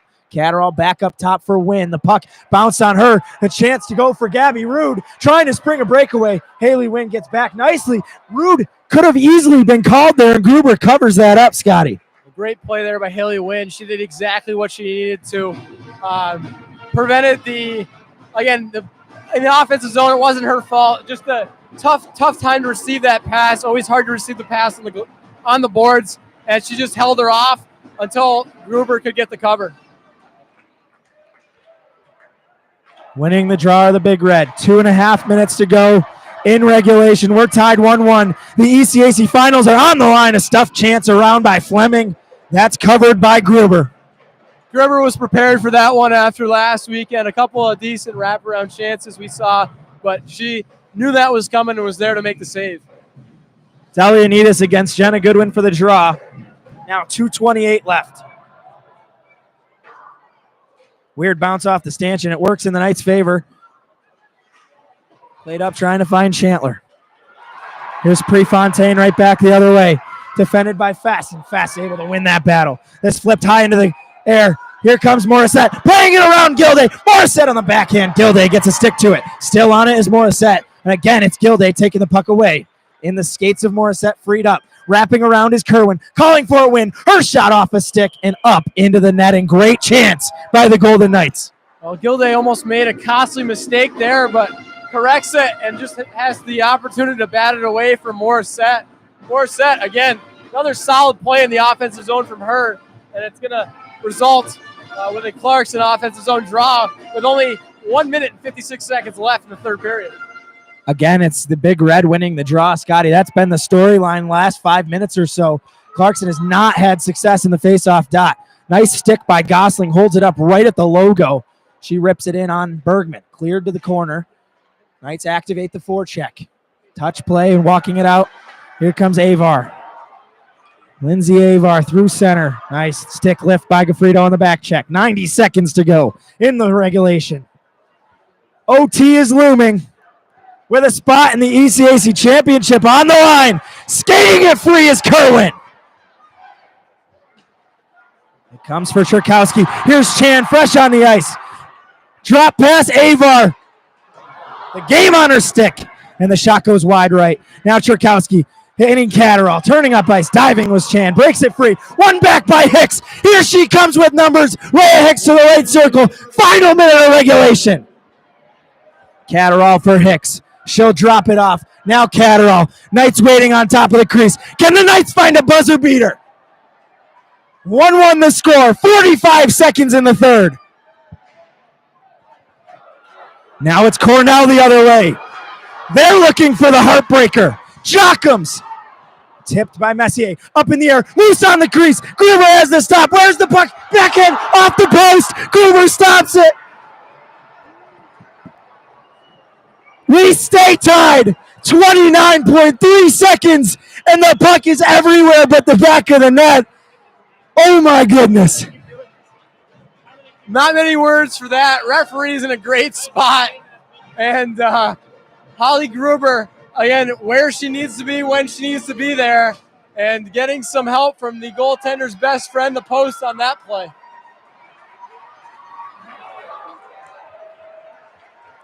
Gosling will wrap it around. Out it comes for Chandler. 22 seconds to go in regulation. Gabby Rude 15 seconds, her shot deflected wide. Chandler now from the defensive end. 10 seconds to go. Cornell wants a buzzer beater. Adam down low. Last shot coming. Cornell calling for a penalty. 1 second. We're going to overtime. Well, Scotty, I hope you prepped here. I got to go take a break here and fill the water bottle. We're going to be hurting. 15 minutes. Overtime upcoming, and I'll let you break it down here. I'm going to sprint to try to get back to you. Well, Casey will take his turn at the bathroom. I'll be going afterwards, but great period right there. Again, overtime is where we're headed. Got to wait the 15 minutes for the Zamboni to resurface, and then we'll be right back to the action, and there's no shortage of it at Liner Rink. Stories on both sides. It's the goaltending battle. Gruber and Bergman. Each have been fantastic. About 24 saves for Holly Gruber, and then a staggering 32 for Bergman. And it's just one of those games where you feel that every shot matters and every shot could be the last. So, heading to overtime, it's going to be that kind of game. Wow. Just a lot that happened. I really hope Casey can get back here as fast as possible because there's just so much action. We got AC/DC playing in the background. There's nobody leaving here, and the stands are filling up even more for the second game. Again, that will be St. Lawrence and Colgate, who will play after the conclusion of this game, whenever that may be. For those of you not familiar, overtime procedure is as follows. You will play 20 minutes until somebody wins. So we could be here all night, theoretically. And in practice, let's hope that's not the case. Knights have a history of going to overtime in the semifinal, at least when I'm around. So the Knights hopefully can make history repeat itself with a overtime victory coming up in this third period. And it's going to be the story of defense this game. Obviously, talented forwards in Rude, Van Gelder, Adam for Cornell, Avar. And again, on the Clarkson side, you got Catterall, Hicks, and Cherkowski on the top line. Just so much talent up front, but nobody can seem to find the back of the net when it counts. We got a Let's Go Tech in the chat. Couldn't have said it better myself. And here to say it again is Casey. While I take my turn in the restroom, obviously this game is going to the fourth period. Well, I think we need to applaud the efficiency there, Scottward.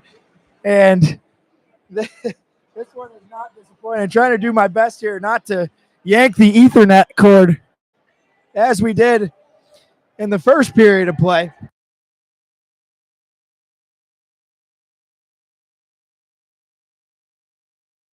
Wire-to-wire coverage for us. Hit me in the chat. What do we want to talk about the Golden Knights' performance? And apologies if I repeat whatever Scotty just said. This has been a thriller so far. The Golden Knights deserve every part of where they're at right now. Holly Gruber has been a key factor to the success that Clarkson has had. And we'll see the official shot count when the stats come to us. But after 2 periods of play, she had 16 stops, and I would expect that she's upwards of 30 right now through regulation. They're going to need her to be phenomenal in this overtime period. When we look historically, at least with recency bias, the way that the overtime periods have gone for the Golden Knights have been when it goes to overtime, it goes multiple. We think back 2 years ago in the ECAC semis against Yale, double overtime. Kind of similar in comeback fashion. And against Princeton last year, double overtime for the Golden Knights to advance. We had a 5 overtime victory against Minnesota, where the Golden Knights advanced. Fingers crossed we can manifest that into success here. Shout out to Josh. We did answer the question, but Josh is out here firing facts in the chat. Put your score predictions. We're going to do a Bucci overtime. Well, score prediction, I can tell you the score. It's going to be 2-1. Put down your Bucci overtime challenge. Who's going to score? Will it be the Golden Knights? Will it be Cornell? And who are your predictions for the game-winning goal upcoming? The official stats here after 2 periods. Holly Gruber with 23 saves, 32 for Annalise Bergman. And that speaks to the offensive pressure that Clarkson has been putting on when you think especially 33 shots, 32 saves. Clarkson, after 1 period, had just 5 shots on goal. They put up 15 in the second, 12 in that third period. Cornell credited with just 5 in the second, 7 in the third period. Granted, the 7 shots they attempted, many of the 7 were dangerous. And Holly Gruber is the reason Clarkson has gotten here. She stood on her head last weekend. Credit her in all 3 of them. Even in the game they lost, I thought Gruber was outstanding. She was able to hold Quinnipiac to 1 goal per game in the 2 victories that got them to this point. 1 goal through regulation. And they're going to need her coming up. Josh says in the chat, the play into the stanchion in the first, he thought should have been a no call. Looked worse because the girl bounced off the corner. She is okay. It was Avi Adam who took the bounce from Nicole Gosling. That's kind of the same thing Scotty and I were talking about. That was in the midst of our technical difficulties, but a play where if that happens probably 5 feet up the boards, thinking back to the call on Gosling in the first, if that happens about 5 feet up the boards where she's angling her off up the wall, gets the shoulder up, and she hits the boards and goes down, probably not the same call, but since she's 5 feet back, gets hit into that stanchion and completely halts her momentum, good to see her okay because that was a scary hit there, Scotty. But as Josh says in the chat here, that probably doesn't get called if that's not directly into the stanchion. Again, so much of refereeing is subjective, and as and part of it is the fans are playing into the call, right? I mean, not that it's going to have that great of an effect, but just the mental state you saw of the how bad the hit looked. I mean, it looked really, really bad. And that's part of the reason why it was so high. I mean, from a refereeing's perspective, on the ice, it's hard to make that call in a split second. So probably good they reviewed it and, saw that it's, unfortunately a penalty, but it again, probably wouldn't have been had it been somewhere else in the ice, but that's part of the onus is on the player checking to, do that. Again, that's not something you're even going to consider in the heat of the moment, but it's just one of those things that, happens to go against the Knights. And, here we are right now.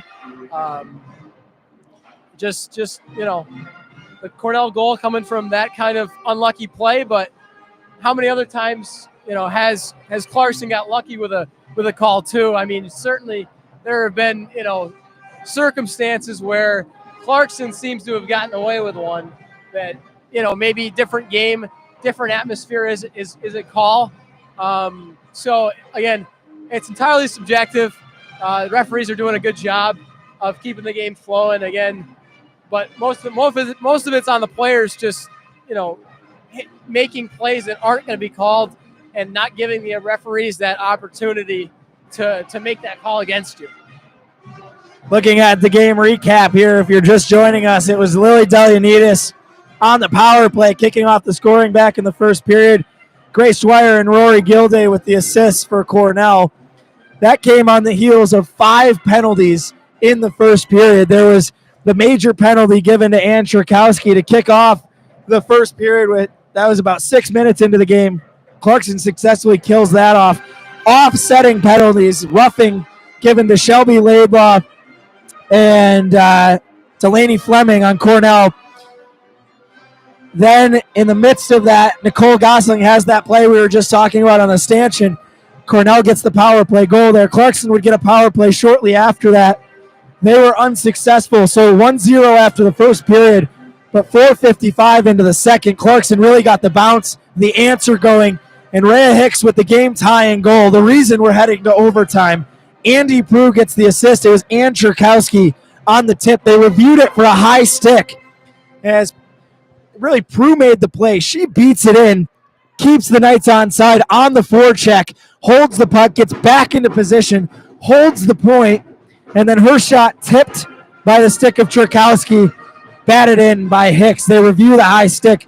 That goal stands. And Scotty, you were very impressed by Rhea Hicks on that, by Andy Prue on that play specifically. Well, you're not wrong. I thought Rhea Hicks has had a good game too, but certainly on that play, it was all Andy Prue that created the goal. I mean, again, as a former defenseman, sometimes you don't get the credit for making those plays. And certainly in minor hockey, when you got referees giving out assists, you don't get those. Obviously, with replay and the staff here at Cornell getting the assist to Prue, who, again, very deserving on that play. It was her effort that made that play happen, and it's the reason why the Golden Knights are playing this overtime period. Well, Colgate and St. Lawrence are slated to start at 6 o'clock. I can guarantee you that is not going to happen. Question is whether or not they start. Clarkson, when you stepped away, I talked about the history of long overtime periods. It could be a 10 p.m. start, and that factors heavily into the advantage of whoever can come away with this game. They can go back and rest up. Those players have to sit anxiously awaiting their playoff game. They're going to have to fight hard late into the night and a quick turnaround for a 3:30 start tomorrow for the championship game. Yeah, but on the other side of that, I mean, if you're playing tonight and you play 4 overtimes, you're going to be pretty gassed for tomorrow as well. So, again, it's what kind of advantage do you want? It might also change the feeling going into that second game as we hear the horn here. If you are weak of heart or have a pacemaker, I'd recommend turning this game off. It might not be for you. Viewer discretion is advised. I would also recommend, like us, to take a bathroom break before this overtime period. I have a feeling that there's going to be a couple, if not a lot, in this next 20 minutes or potentially 20 minutes that might cause involuntary body functions. So again, stay on your toes and let's see if the Knights can pull out another overtime victory. I really hope Bob Allfeld is sitting at home watching on YouTube. I don't know if he's tech savvy enough to be doing so. That was one of the greatest breakdowns I've ever heard. Fortunately for our viewers here, probably have a little better access to bathroom control than we do here, Scotty, as we look around NCAA. Kicking off in 3 minutes will be the puck drop of the second semifinal in the WCHA. Minnesota and Ohio State about to go to battle. 3-1 was the victory for the Wisconsin Badgers over Minnesota Duluth. They have clinched their spot in the final, and we await the ECAC. Game 1 right now. It is going to overtime. Which side has impressed you more, Scotty?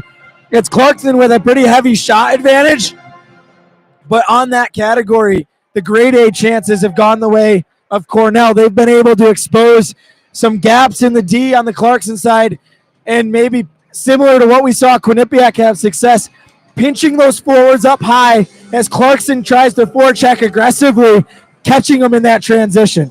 Yeah, I mean, I like where Clarkson's at right now, and I'm not just saying that as a Clarkson fan. I feel like they've done what they needed to in this game, and again, it was mostly in the first period where we saw those really scary odd man rushes going the other way. So I think Clarkson has definitely shirted up. Obviously, in that last minute or 2 minutes or so, there were a couple couple that felt a bit dangerous, but again, Clarkson's defense doing a good job. They made a lot of good pinches when they needed to at the blue line in those critical blue line, red line areas. Those are the areas where you want to, throw off the offensive rhythm. And we saw a couple of offsides called because of that. So I think Clarkson going into this overtime is going to have to be, careful about that. But I think certainly long change in this period. I feel like Clarkson's offense could be the reason that they're going to move on to tomorrow. Well, the long change is where Clarkson found that success in the second period. Quick offensive transitions. They're going to need the possession early. But if they can do exactly what they did in that middle frame, that's what they're going to need to find success. Holly Gruber, eyes on her as well here. Yep, and again, it's going to be a battle of the goaltenders, both of them. Obviously, Gruber has made a couple of really key one-on-one saves with some of the Cornell forwards. But Bergman, again, shutting down the Knights offensively. They struggle to find those real open, one-time opportunities. There's no tap-ins tonight, and I can't say for certain, but I assume that whoever scores tonight's winning goal, it's going to be a gritty goal down low, and then it's going to be one of those sprawling, nobody knows where the puck is kind of plays. So we will see if I am correct as we get set to start this overtime period. My bumps are goosed. Hair standing up. Breath is being held. 20 minutes back on the board. It is sudden death. One team will be done. No chance at the ECAC title tomorrow. One team will have all the chance at the ECAC title tomorrow. Will it be Clarkson? Will it be Cornell? We're about to find out. It is 1-1 entering overtime. Josh Herendine is loving the Clarkson fight song. One of our loyal supporters. Josh, you're the man, buddy. And along with you, throw that good juju out there, buddy. We're rooting for a Tech win here. A little bit of a delay, Scotty. Maybe waiting. Looks like the ice is a bit wet, so they're waiting for it to sure up.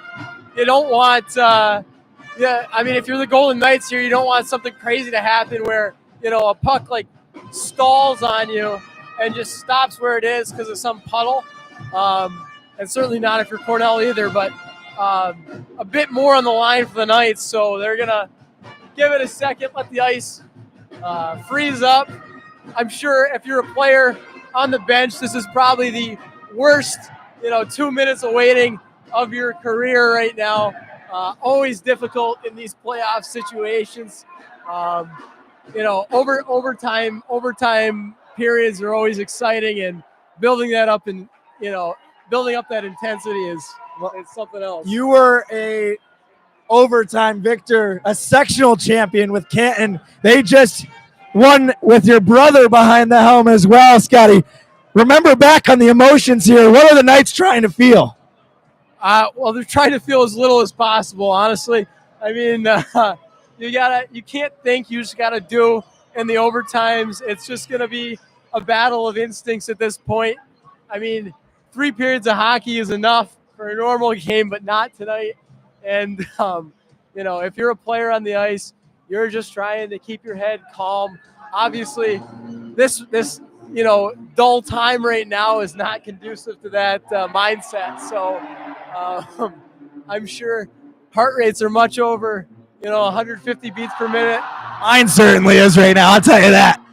That might have been the caffeine you had earlier, but certainly don't need caffeine for this game. And finally, we get a whistle to get started.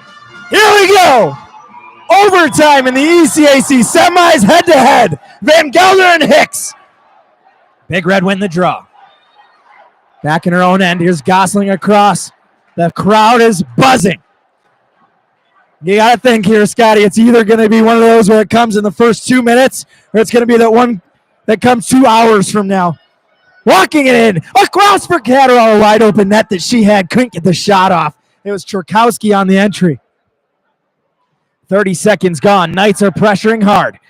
Catterall down low. Here's Cherkowski, a stuff chance. Stuff chance again on the rebound. And it goes wide. Now it's Hicks. Far boards, she'll go up top wisely to the D. Here come the Vets. Across, Gosling to win. Bounced on her and tipped along. Clearance coming and skating it out is Gabby Rude. She'll backhand it in for Adam. Here's a chance coming for the Big Red. Shot on! Oh, and it knuckled its way through the crease. Being held down low. Nervous moments for the Knights. It's going to be nervous moments for the rest of the game, I can tell you that. My stomach is going to be turning up and down, inside out, anytime that the puck is not directly in front of the Cornell net. And then, too. And it is not right now. Knights hemmed in defensively. Here's Wynn for Chandler. Up top, kept in. Regalado shot. Nice skate. Here come the Knights with a 4-on-3. Maybe a 5-on-3. Wynn skating it in late in her shift. She'll dump and go off as Chandler stays on to forecheck. 18 minutes and 20 seconds to go in overtime number 1. Big Red streaming in. Hurry back. Rebound given up. Hurry on it. Backhanded away. She'll skate it out. Flipped into the air. It gets past Fleming. I'm going to have a lot of phlegm in my throat as I am Fleming. But that was Delaney. Oh, baby. Nervous moments, Scotty. Hold on to your pants. Hurry back deep. Pressured by Jockums. Gives her the shiver. In on Bergman. She'll play it alive. Rose Dwyer. Taken away by Morissette. Almost had a pass towards Bailey Kerwin. 17:30 to go in OT1. We've passed that 2.5-minute mark. Walking in is Avar. Here's a stretch pass for Kerwin. Can she get past Grober? Up the right wing. Bailey Kerwin pulls up in the corner. Puck rolled on her. Now it's Cherkowski activating. 17:10 to go in the overtime. Hicks wins it back. Up top calling for it. Here's Haley Wynn. Over for Gosling. Back to Wynn, high slot. Cherkowski wide open in the circle. She'll tee up a snapshot right through the skates of Hicks. Her stick was being tied up at the top of the doorstep. Gloving it down is Wynn. I feel bad for anybody who's actively watching this stream. The faces we're going to be making for the next plus or minus 2 hours are probably antagonizing. Rimmed around for Hurry. This is why we play sports. This is what sports are all about. Overtime in the ECAC championships.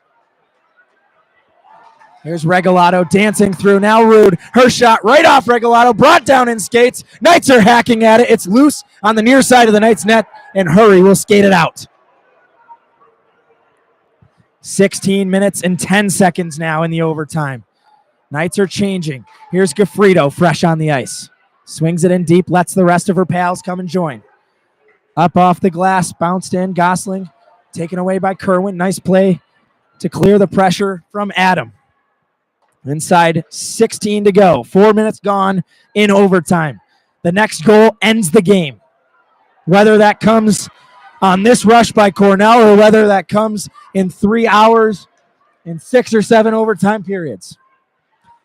That would be a record breaker if that happens. Clarkson has played in the second longest NCAA game all time. That was back last postseason against Minnesota to go to the Frozen Four. In the 5th overtime. Win. Big hit on the half wall. Hicks chasing.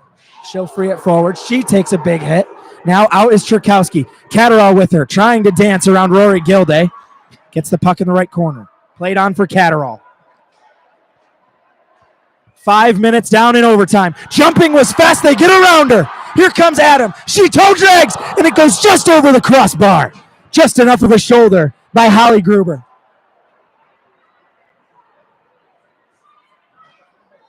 Fighting down low is Hurry.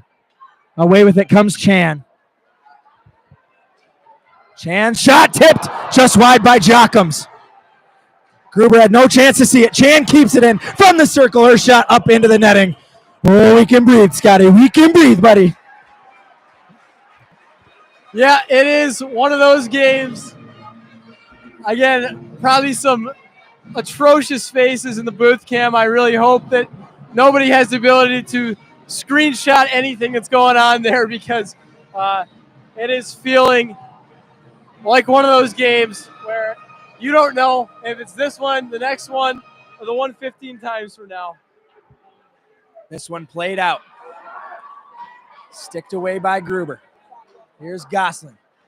Blasting it down. It's chased by Cornell and Chandler. This is icing against the Golden Knights. Scotty, mic is yours, buddy. Scary moments. Again, icing in the second or this fourth period means you cannot change, and you have the long change. So the Knights have to go the extra half zone to get to the bench, which could be a problem. Cornell able to get it across. Gabby Rude, centering feed, broken away by the Golden Knights. Nicely done.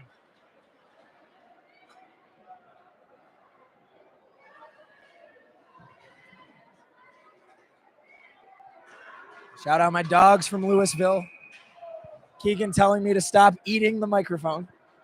Everyone needs a little bit of a put me back once in a while here. Too much excitement, Scott. I was going to say it's pretty late in the game, and it's very hard to get to any concession stand around here, so I wouldn't blame him if he was eating it. The disadvantage we have here is we have no chance to hear what we sound like. It is loud as balls in here.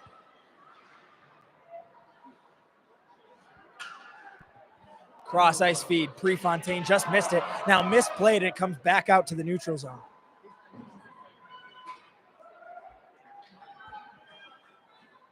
Hurry has Gaffredo. Dangling around a couple, finding space up the left wing side. Caroline Gaffredo, the overtime hero. Her shot goes wide. Morissette will corral it. 13 minutes and 30 seconds to go in the overtime, nearing 7 minutes gone.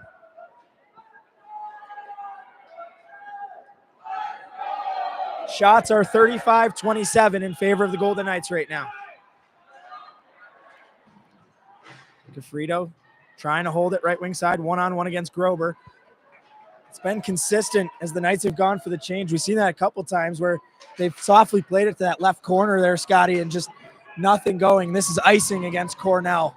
Well, here Clarkson catches a break, but again, changes are extremely important in this fourth overtime. You can't get caught on a change.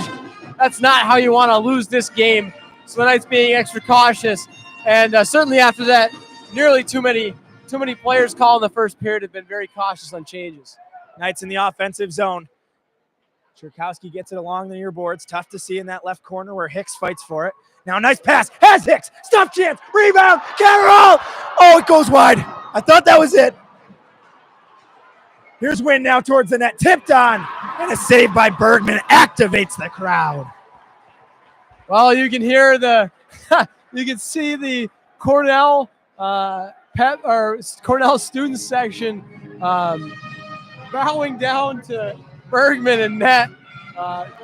Again, she's the reason that Cornell has been kept in this game, similar to the way Holly Gruber has kept Clarkson a quick shot. That was Rhea Hicks off the draw. She's knocked down. Cherkowski helping her out. 12 and a half to go in the overtime. Catterall, puck freed up, loose on the near post. And again, the Knights get it just wide, Scotty. All of a sudden, the ice is tilting. Clarkson pressuring heavily. Got to be careful not to step on the Ethernet cord here. Here it comes free. Rushing in was Goodwin. Laidlaw tying her player up. It gets up and over the glove of Gosling. That one, Scotty, I believe, into the bench there. Yeah, kind of unfortunate there because it would have gone all the way and no change would have been allowed, but that play into the bench allows a change. Something kind of interesting here is how that, the half, they treat the half wall differently than the actual glass. So that's the reason why Cornell gets the change. Let's Go Red chance being met by Let's Go Tech.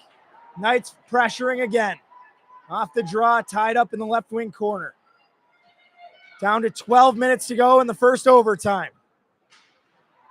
Who will be the hero? Goodwin gets it up top. Hurry. She'll go straight towards the net. Tipped on. Laidlaw! through the crease and out. Fest turns and shoots. A pad save by Bergman. Oh, baby.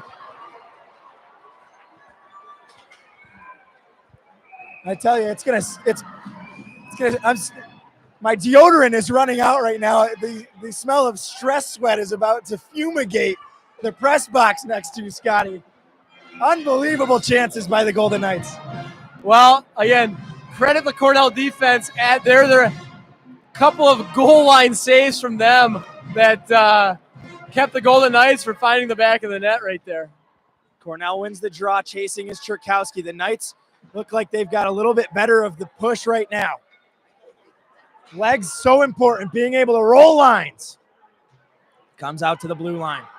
On it is Gabby Rude. The big red captain. She'll dump it deep, go for a change. Fleming comes on. Not to be confused with Fleming's Fine Furniture. That's Delaney Fleming. She's been a pesky forechecker throughout the entirety of this game. Our Ethernet cord starting to pop out. Put that puppy back in. Even the Ethernet cord is jumping out of its seat right now. Win from her own end has Gosling. Down to 10 minutes and 30 seconds in overtime. Cherkowski pressuring. Now Fleming racing up. Calling for it is Prefontaine. They get it in deep. Hicks tying up Prefontaine. Tried to find Delianides. Delianides now tied up by Haley Wynn. Last year's ECAC first teamer with this year's. Delianides against Wynn. Down to the left corner now. Nicely played by Hicks. She's dropped down. Hands in the air for a call. Not going to get one, but it comes out for Catterall. Rushing up Wynn. Nice stick to break up Gilday, who's trying to get a break forward. Now it's played for Smelly. Can Smelly be the overtime? Across! Gafrino! Smelly! Save! I did not see the puck for about 20 seconds. Oh, no! There's the horn. Everybody else gets a break instead of us. This place is rocking. 9:55 to go in overtime number one. Smelly and Gafrino inches away. Well, I can tell you that first 10 minutes did not feel like 10 minutes. I don't know about the listeners, but I can tell you that both of us are having trouble thinking right now. It's just such an exciting time. And Jenna Smelly doing what she does best, getting those low chances and finding Gafrino in front of the net. It would have been an amazing goal for Gafrino. Hopefully, if that had got in, it would have been a great picture.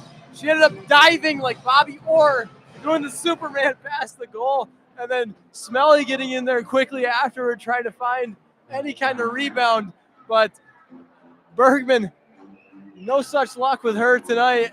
She's been a wall in net.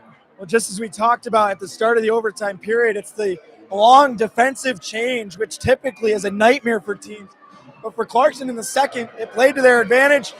They have tilted the ice heavily in their favor here in the first overtime. Gafrino pinching. This one gets past Gosling.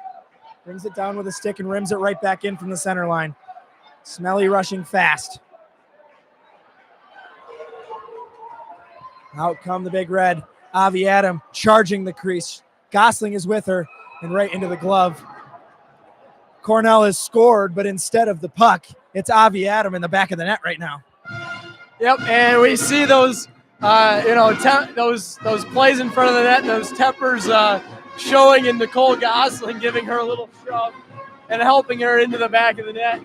Obviously, we'd hope that Nicole Gosling could put the puck in the back of Cornell's net, but she's taking the Cornell player for the time being. Brad Marchand traded from the Bruins. That was not a rumor. Now a stick goes splitsies. Out it comes. Grober with the game on her stick. Gruber with a save. Point blank. Piper Grober from the left dot. The puck came right to her. Gruber says, not today. I'm still in this. Yeah, again, Clarkson's forward, making a little bit of a mistake there, getting sucked down far too low into the corner. But again, a great save by Gruber, and that's going to be the story of whoever wins this game was how good of a performance whichever goaltender gets the win here had tonight. Well, Annalise Bergman has made 5 or 6 point-blank stops on Riley pucks. Very late change right there. Knights win the draw. Win from behind her own net. Hard forecheck by Fleming. Touch pass has Hicks. Here's Hicks finding some space. Now it's Cherkowski. Taken off of her by Delianides. Right back the other way come the Red. Nice passing play in the skates of Wynn, and Gosling finds it. She'll clear it softly down the ice. Back into the defensive end. Not enough for icing. Stretch pass tipped in deep by Cornell. Back behind her own net. Nice play by Gosling to hit the pass for Wynn. Catterall can't find it in her skates. This one tips up into the bench. 8:52 to go, Scotty. Overtime number 1. And now it's starting to think like 1 might not be enough. Well, again, 8:52, still a lot of time, but I mean, every opportunity gets your heart rate up. I'm sure, again, the players right down on the ice right now are feeling 10 times what we're feeling up here, and it's pretty pronounced. Not sure whether I'm going to pee myself, start crying, or throw up. We'll wait and find out as the Knights trying to edge an overtime victory. They're in the offensive zone. It comes back out. Nice pressure by Chan against Kira Hurry. And now collision between teammates. Chan took out Avar. Goodwin plays it in. Chantler, her shot deflected. Rebound given out. Laidlaw couldn't find it. Tied up on the doorstep. Fest lost her footing in the left corner. Oh, nice centering feed. Just missed Gaffredo. Back the other way, the Big Red. Skating it in Avar. Try to near move on the front post. Trying to get Gruber to move across. Here's Gaffredo. Late in her shift. Finding space, though. Gaffredo with Morissette. It's loose. Still loose. Where's the puck? Not covered yet. Hacking at it is everybody. There's the whistle. That looked like it was covered. Came back out. Morissette, that close to being the overtime hero. Well, and, again, Morissette having a great game tonight. Just forcing those opportunities, forcing that to be, a play where we thought, there wasn't much there, but Morissette saw differently, and Knights win the draw. One-timer in. Rebound given up. Cherkowski trying to find it. Sprawling glove save. How many times have we heard that tonight? Bergman again gets the stop. Well, Clarkson right now has 42 shots and only a single goal. And again, not for lack of trying, not for lack of effort, certainly. Just the sheer skill of Bergman in net. Cherkowski comes in using the body. Wins it back in the right corner. Now she's pinned off. Regalado skating it free on the near side. Delaney Fleming. Wrapped around, out it comes. Well, that's tipped on just wide. Now Wynn plays off for Gosling. Some space to work with. Ice in front of her. 7 minutes to go in the overtime period. The first overtime period at that. Hicks takes a bump. Dominique Petrie was the last overtime hero for Clarkson in the 5th overtime against Minnesota. The Knights would like to add a name to etch into the history book today. Certainly a good day for Golden Knights history, and we hope it's not the bad kind. As they say, the victors write history, and we hope that Clarkson can write their ticket to the ECAC championship, but still 6:50 left in this first overtime. Goodwin ties up the draw. It's taken now by Chantler. Tied up in the left corner. Laidlaw coming to help. Goodwin as well. Avar slashing at it, takes Laidlaw down. Backtracking is Fest, skating it out Jockums. Looking for the puck, Chan. She'll send it the rest of the way deep. First to it is Jockums in the left corner. Successful change for the Big Red, but a nice stick brings it the other way by Fest. Her pass intercepted. Van Gelder took it away.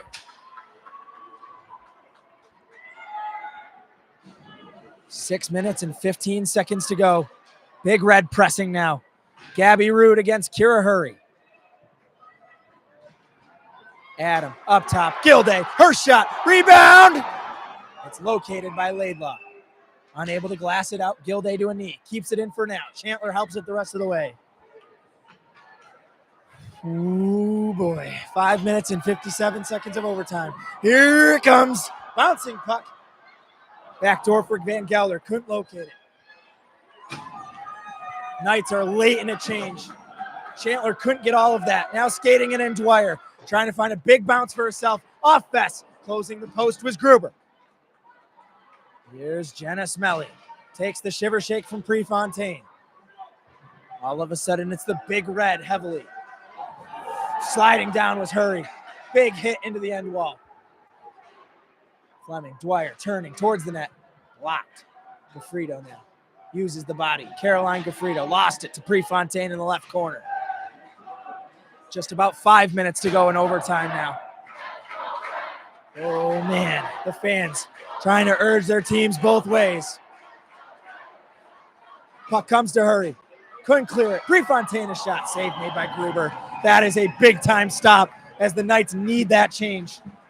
Yep, and Gruber shows how good she is with her glove hand right there. Again, Bergman making a lot of those saves earlier, but Gruber getting the chance to flash the leather on the Clarkson side of the ice. And a change for Clarkson.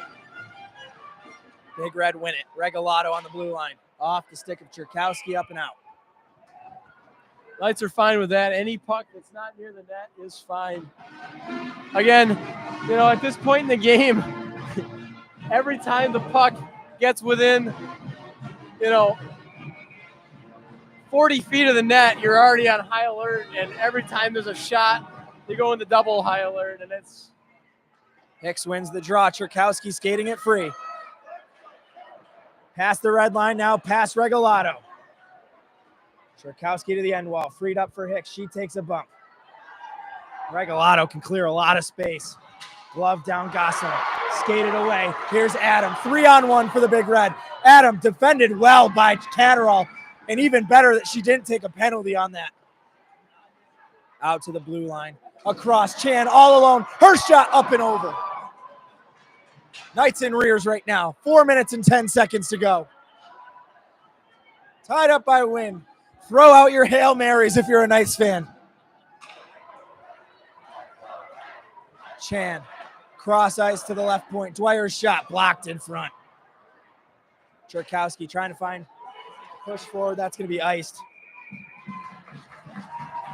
Again, you get tired and late in those shifts, and those plays just become infinitely harder. Again, sent a Catterall earlier, making a great stop. And again, a 3-on-1 potentially for Clarkson. I think we're going to time out Clarkson right here. That's a good call by Clarkson head coach, Matt DeRocher. Now, this is an answer I do not know. Scotty, you might. If this goes to a second overtime, do you add your timeout back? I believe you get one timeout per overtime. So, regular game, you get one timeout, and then every single overtime after that, you get a timeout. But, and here's the big but, the timeouts do not stack. So Cornell right now, I believe, also has a timeout, but Clarkson does not have two, with their one not being used during the game. You can't pocket it and take it home. You might as well use it. Clarkson certainly needs one here. Just about 3.5 minutes to go in the overtime period. Scotty, Knights controlled the play for the first 15 minutes or so. All of a sudden, Cornell has been down their throat in the defensive end. Well, that's how playoff games work. You never know exactly what's going to happen or how it's going to change, time to time. I mean, Cornell started off the period hot, and then it was Clarkson. Now it's Cornell again. So, following this pattern, it's got to be Clarkson next, and hopefully that's maybe on this shift with this extra rest. Defensive zone faceoff. 3:56 to go in the first overtime period. The crowd getting lively. Everybody antsy. Big Red win it. Shot towards the back door. It tipped through the crease and out the right side. Gosselin tying someone up in the right corner. Tough to tell who it is. It's Avar. Cherkowski will skate it free. Fresh off the timeout. Here's Hicks trying to pirouette. Lost it to Gosselin. Puck in skates. Catterall, just enough of a tip to break it up. Catterall had her stick slashed out of her hand. 3.5 minutes to go. Stretch pass has Goodwin. One-on-one against Dwyer. Now backhanded down Chandler. Below the goal line, wrapping around, waiting for it. Here's Laidlaw. Tied up by Bergman. She didn't see it. A backhander from below the net. Perfect positioning with the blocker. Yep, and again, it's one of the reasons why she is so good. Just happens to be in the right place at the right time. That kind of stuff is hard to teach. Again, like, you don't know where it is, and the referee, again, doing a good job to give it time to play out, but Clarkson's got to find something. We're closing in on our third hour of coverage here on our Athletics YouTube stream. Scotty and I are begging the Golden Knights to give us one more day to bring you Knights hockey. Clarkson needs an overtime win. Down to the final 3 minutes of the first overtime period. On the forecheck, here's Laidlaw. Messier behind her own net. Gafrito stepping in, wins it from Jockums. Jockums got it back, though. 2.5 minutes to go in the overtime. Here come the Big Red. Regalado blocked by Gosling, able to close the wickets. Gafrito, puck moving slowly down low, takes a check from behind. Glove down, Morissette, walling it off. Now Chan. Boy, is she squeaky. Flipped high into the air. Morissette trying to find it against Avar. Played free. Morissette with a collision. Puck in the skates. Here's Kerwin. Morissette will glass it in. Knights get a timely change. Down to 2 minutes in overtime one. Stretch pass has Avar. Missing on it, though, was Chan. Tied up was Hicks behind the play. This one bounces in down below, trying to beat it out Fleming. Gosling goes near side, has Catterall. Pass missed everybody, taken by Grober. 1:45 to go. First overtime period. We said it was going to be over early or it was going to go late. It's late. Prefontaine. Nice stick by Gosling. That was about waist high going towards the back post. Skating it out is Cherkowski. Has Hicks. Back check by Delianides. She went flying, and I don't think that was a penalty there, Scotty. Everyone else did just by the way she went down. She came in with the stick lift and got tied up and really sold it.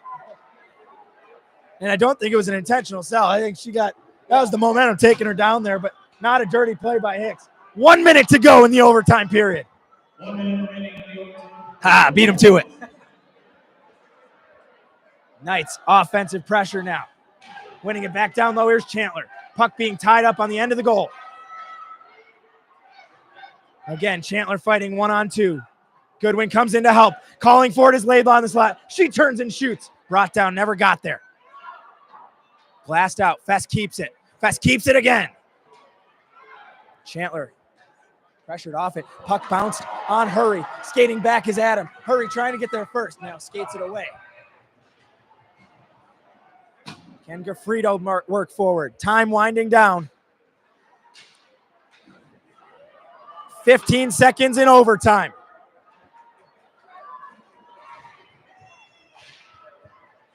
Jockums around the net. Cleared away by Gosling. 6 seconds to go. Cornell pressuring. Gosling gets it off. Gafrito trying to clear. Time is done. We'll do it again in 15 minutes, and Scotty and I continue to roll. Wire-to-wire coverage, and you're getting your money's worth for free on YouTube here. Scotty, it seems like anytime you come to watch hockey, it is a one-goal game, a tie game, maximum overtime period. The second ECAC semifinal you've attended, the second double overtime and counting. I mean, of all the statistics I have to have, I guess it's not the worst one. I mean, at least it's not 2 losses. Certainly, always an entertaining game when I'm here, I guess. So, a lot to look forward to in this second overtime. We'll see the team swap sides again. for the 5th time tonight. And again, it'll be the battle of the goaltenders in this next overtime. Gruber and Bergman being the key, driving forces in that overtime. As we see Bergman with 44 or 43 saves and Gruber with 30. So, I mean, at least statistically, Clarkson doing better on defense by allowing, fewer shots. But again, if you're a Clarkson fan, it doesn't feel that way because every time there's a puck anywhere, even the block shots get scary because of, squirrely bounces in front, so many feet, you never know where it's going to go. And again, that's what this game feels like. You never know where it's going to go. The Cornell Big Red defense is number 3 in the nation, 1.45 goals against. Clarkson has been up against it defensively for this playoffs. They had to open in the ECAC quarterfinals with the number 2 best defense in Quinnipiac at 1.39, where their season has finished. Then it gets a little easier, and they face the number 3 defense with Wisconsin in a completely different conference, who's the number 1 defense. Clarkson ranks 7th defensively, but their offense is also among the top 10. Both of these two teams stack up about as evenly as you could. Cornell with a bit of the defensive edge, but Clarkson at 7. They score 3.54 per game. Cornell just behind them, the 8th-ranked team in the nation at 3.39. I mean, it speaks to their defense and the talent of both, everybody on the ice. I mean, defense is a team game. You can't just say that one person is the reason. But, I mean, Gruber and Bergman are making a pretty good case for that tonight. But certainly, I mean, we saw a couple of good plays by some Clarkson forwards and Senna Catterall coming back to break up a couple of rushes. And again, defense being so important for these last couple of games. We haven't seen more than, more than 3 goals, 3 legitimate goals scored in a game in this playoff series without having the net empty. I mean, just incredible talent on Quinnipiac and Cornell and their goaltenders and defense, where it's just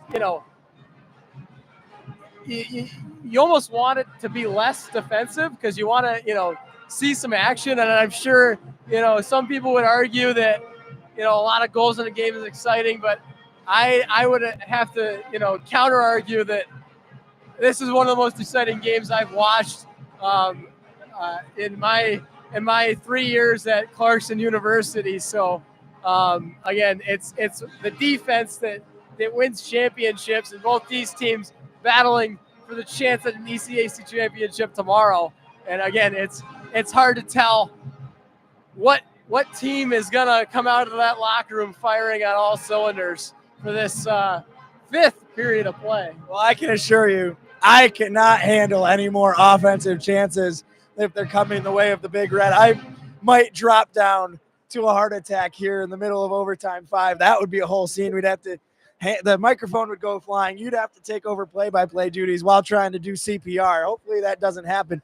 If you're wondering where the Colgate and St. Lawrence game is that started 7 minutes ago, according to the USCHO website, it is long from puck drop right now. Clarkson and Cornell tied 1-1 here. 10 minutes until overtime number 2 starts under that one. It is Ohio State leading 2-1 over Minnesota. 1 minute to go in the first period, and Wisconsin is advanced to the WCHA Tournament Championship, a 3-1 win over Minnesota Duluth.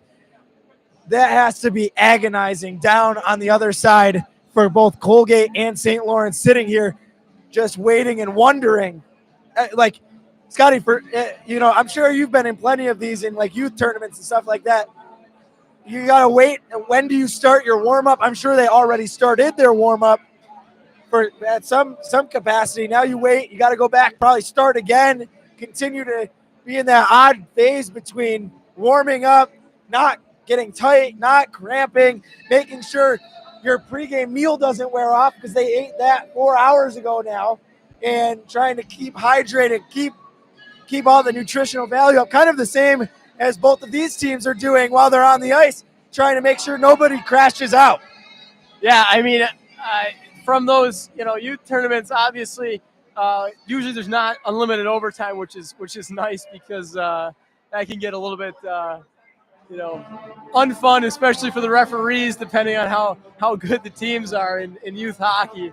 I know I have played for a number of not fantastic teams, so yeah, actually, big shout out to a couple of the St. Lawrence players that were on a youth team that I played on, and the Kennedy Wilson and Kennedy Emerson. Wish them the best of luck and the worst of luck tonight, as they are again St. Lawrence Saints, which can't say again. There's a chance we play them tomorrow. I mean, as a Clarkson community. So you can only wish them so much luck, I guess. But yeah, it really chops up the flow. You normally you have a game. You come into a weekend, you're going to play at 6 o'clock. You get everything set up, and there's a whole routine. I mean, I know a lot of hockey players are very superstitious. Do the same routines before every game. So this kind of breaks that up and makes it difficult for anybody to get any kind of flow going, any kind of it's just a difference from what you're normally used to, and that could change a game. Some teams thrive on that. Some teams don't can't respond to that. So again, it'll be interesting to see what happens in this second game with this delay of the start, obviously, and it's going to be a rather long delay of the start, as typically you get an hour after this game ends before the second game begins, with at least 2 ice cuts to I mean, it's going to be pretty choppy after 4 periods of play, and coming into the 5th one. So as you sit there and wait as your St. Lawrence or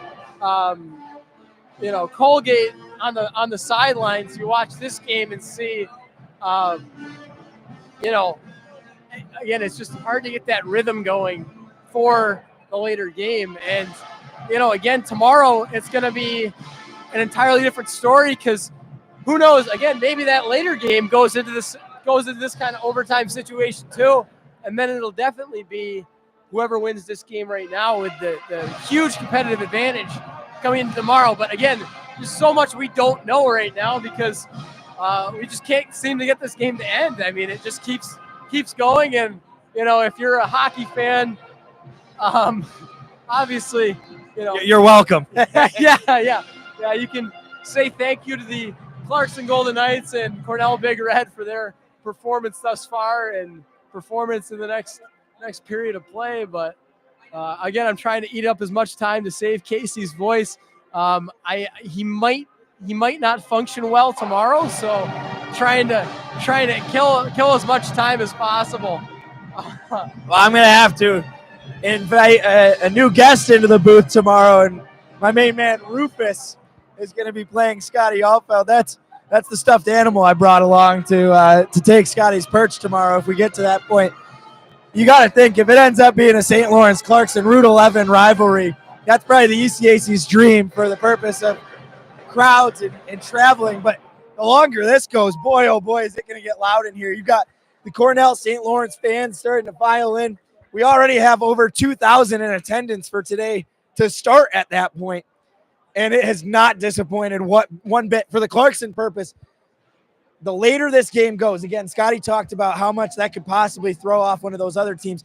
The other advantage is that means their game is going to go later.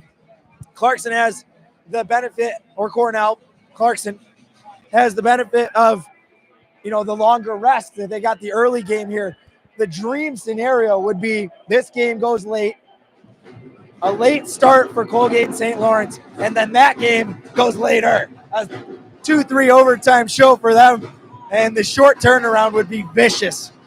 Yeah, and I mean, again, sometimes in these situations, you almost don't want it to go too long, or the later game to go too long, because if you got like a 1 a.m. finish for that game, then the league might say, hey, we're going to push the game back.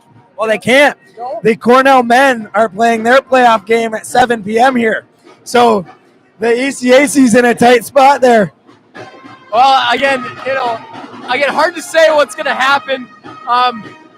We're going to say that a later game is going to go in Clarkson's favor, and we're going to say it's going to be Clarkson because this is a Clarkson broadcast, and we don't have to be partial to any Cornell fans on here.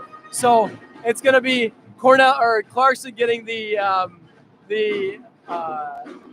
advantage no matter what happens here tonight. So only 4 minutes until the start of the 5th period of play, the second overtime.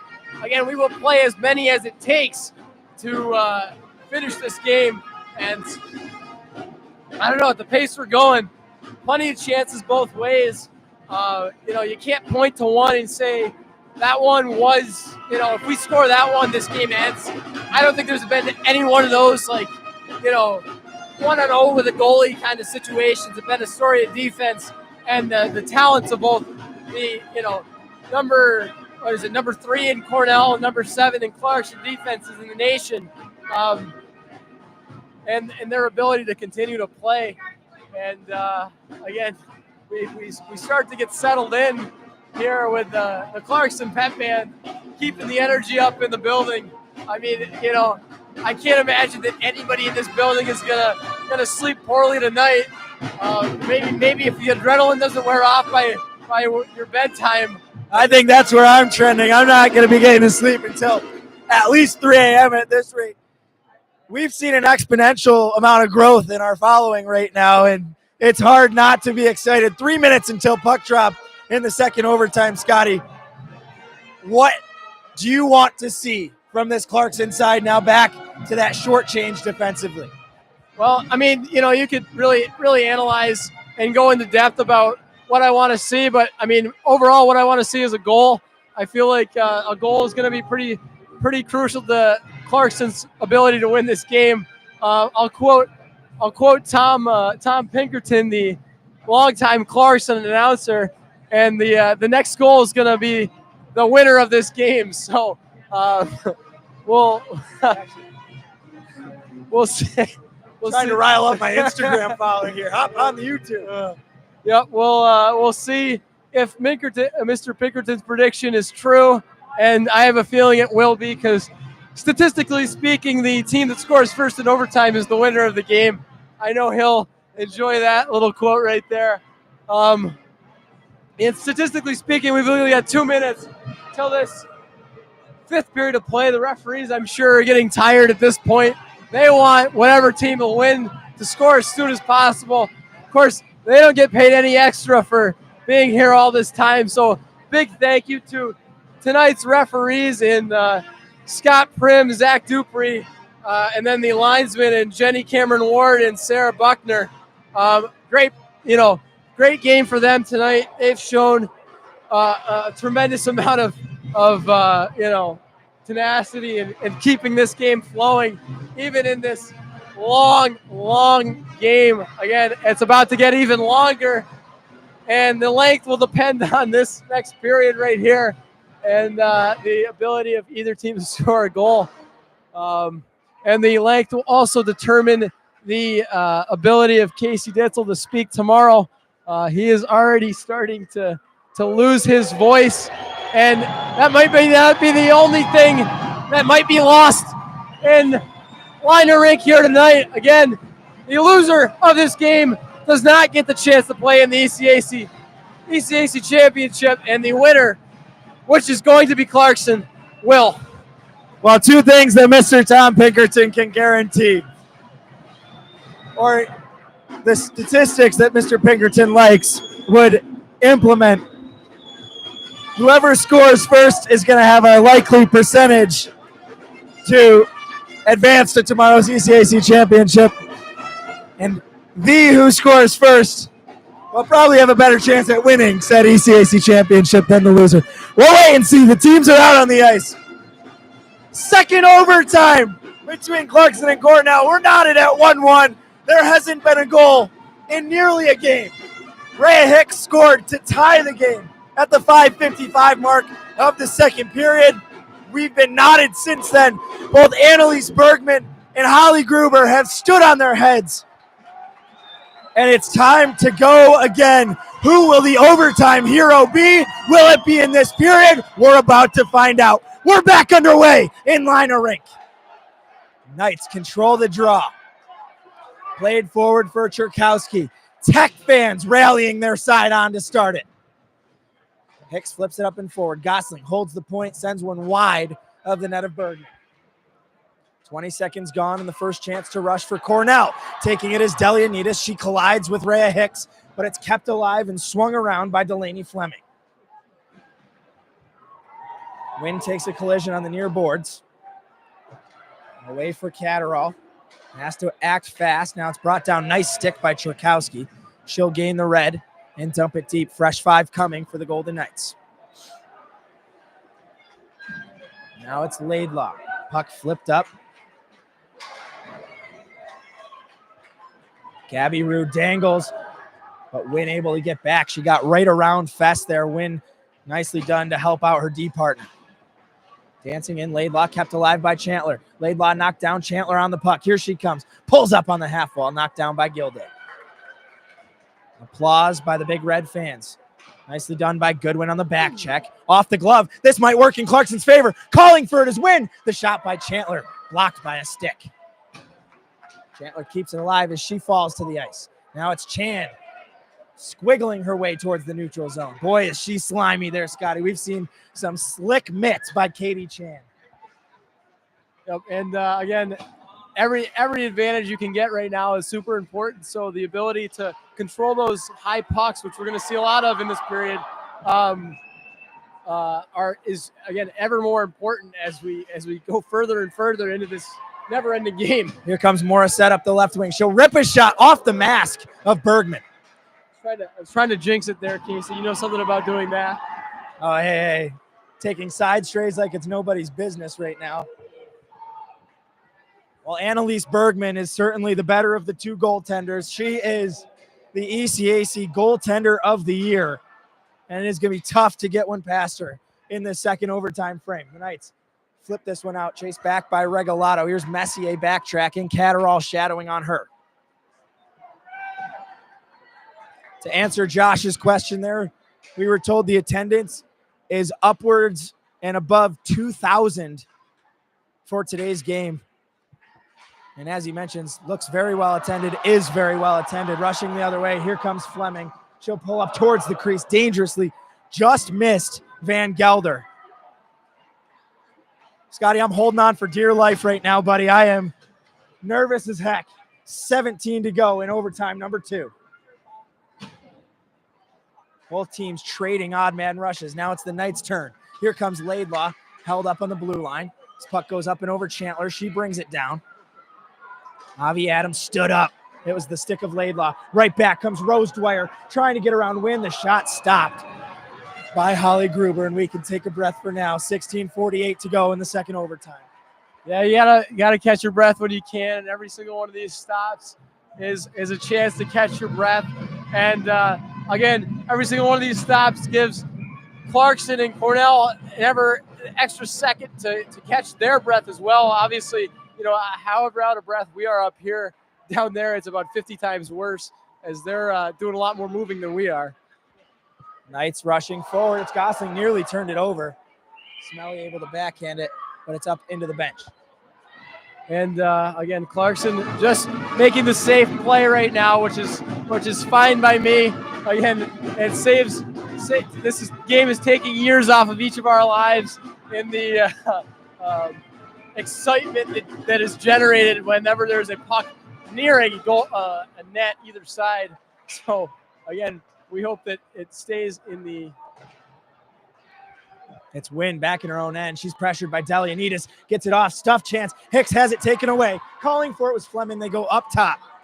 T to D for Grober. Back door. Wide open. And Gruber gets across. Puck is still loose. Shot goes just wide. Hold your breath. Backhanded around by Wynn. Catterall trying to find it to get a clearance. It's kept in. Again on Gruber. This time cleared by Wynn. That will gain the blue line, and Clarkson can change. 4 minutes gone in overtime number 2. Sudden death in the ECAC semis. Clarkson needs to win to keep their season alive. They have to win the ECAC to advance to the NCAA tournament. Regalado gets past Kerwin. Her shot down low, sticked away into the corner. Van Gelder up for Regalado. Shot blocked, never got there.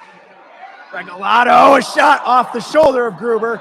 Cleared away with a high stick. Regalado keeps it alive. The shot by Messier. Diving is Gruber. She's out of the play, and they clear it away to the corner. Knights in rears. Cleared down.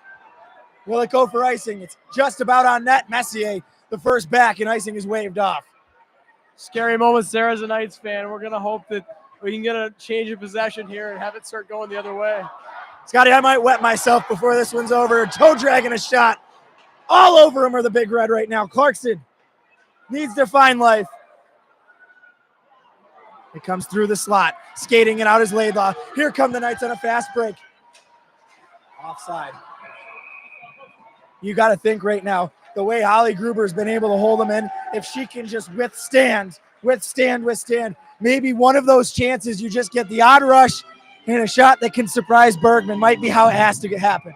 Oh, it's going to be any way it can get done is at this point. I mean, it's so late in the game that, I mean, every shot's going to be on net. You have to assume at this point. Here comes Dwyer right back. Avar's shot tipped away. 5 minutes gone in the second overtime. We've now played a full game in between the last goal we've seen. Gilday from the red line. She puts a shot on. That's trying to glass it out and does. Catterall the first on it. Trying to get past on Rose Dwyer.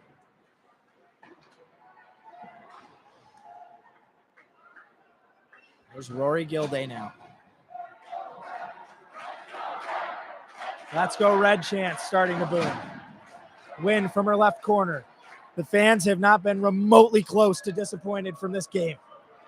14 minutes to go in the second overtime. We're still tied at 1-1. Rhea Hicks on the backhand. Gets around one. Knights are in on the offensive side. Rhea Hicks, power move just through the crease. Wins shot. Rebound goes just past on Catterall at the doorstep. Kept in by Catterall. Now it's Cherkowski on the far boards. Up top, Gosling. Waiting on it. Down low between the legs of Hicks. Somehow a save made by Bergman. It's kept in by Wynn again. Calling for it. Hicks' tip. It goes up and over the crossbar into the netting. Again, that was breathtaking. And again, it's hard to catch your breath in this rink. So many people, so much atmosphere. I mean, it feels like every time they bang on the drums, that something, you know, another molecule of oxygen is just gone. It comes free for Kerwin. Van Gelder skating it out. I am not a crier. There might be tears after this one. It could be happy tears or sad. I am not sure how I feel right now. Certainly excited. The adrenaline pumping. I can't imagine being on that bench right now. Morissette sends a shot off a skate and wide. Caroline Gaffredo pinches in. It's Regalado. Up for Gabby Rude. Turned back in. Across now, Messier. Wynn misplayed it. Pressuring back against Chan. Nicely done by Fest to help her out. Laidlaw has it taken. Goodwin, a chance to go. Gilday trying to backtrack on her. Gets a stick. Keeping it alive is Jenna Goodwin. Towards the corner. Chandler back for Goodwin. Eliminated by Gilday. That's that big-bodied presence of this Cornell defense. Both Gilday and Regalado have been so enforceful, just using their size to create space on the puck. Oh, and that's, again, one of the things you play to your strengths, and they do a good job of playing to that strength. And the Knights just having trouble finding space down low. And part of that's just, you know, you get tired at this point, and you just can't think anymore. So Clarkson is just going to have to play and find those open slots out of instinct at this point. Colin Kapoor, voice of the Tahoe Night Monsters, locked in on our YouTube stream. Shout out to my buddy. Hard not to have your eyes locked on the ice right now, Scotty. We're down to 12 minutes to go in overtime number 2. Clarkson trying to cement maybe another spot inside the top 5 longest games all time. If this one can go towards the third overtime, they'd have a chance at it. This one waffled past the left post. Gabby Rude stick lifts on Sid Fess. Now comes out Gafrito in the skates of the linesman. Big collision between Big Red and a chance to rush forward Cherkowski. She's being held by Van Gelder. Rimmed around to the near side. Gabby Rude walks it free. She'll send it hard off the end wall to the right of the Clarkson crease. Win now. Skating forward on the forehand. Bergman out of her net. She'll wrap it around. It comes right to Laidlaw. Lost her feet. Laidlaw getting back up. Puck in the right corner. Goodwin chasing. Trying to take it from Regalado. Pitchforked up. Katie Chan beating the play forward for Cornell. And Wynn holding her off. Wynn take down to the ice. Chan still on the puck somehow. The puck now being held on the end behind the Knights bench, or Knights net, excuse me, and skated free. It's Cherkowski the other way. Her stick tied up. Cherkowski thrown to the ice. The Big Red fans love it. Prefontaine, a breakaway. Gruber out of her net aggressively and plays it out. The fans are on their feet. They're being treated. That was close to icing on the Knights. They get it waved off. Kerwin tips it forward. 10 minutes to go in the second overtime. We are still tied 1-1. And this one has a feeling like it's never going to end. The Big Red have had the better of the chances here in the second overtime. Clarkson a couple of rushes. They're hemmed in right now. It's Grober from the left circle. Her shot up and over the crossbar. Gruber might have got a tip to it. And cleared out by Kerwin, just to the neutral zone. Knights trying to change. Delianides takes a look at the clock. She'll swing it down. That's icing against Cornell. A big mistake there is it looked like she was looking to where Clarkson was changing, trying to do the same for her team, and now Clarkson gets those fresh legs out. Yeah, we might see a timeout right here, and we do. Well, that's why you're the advanced analyst here, Scotty. Wise above your years.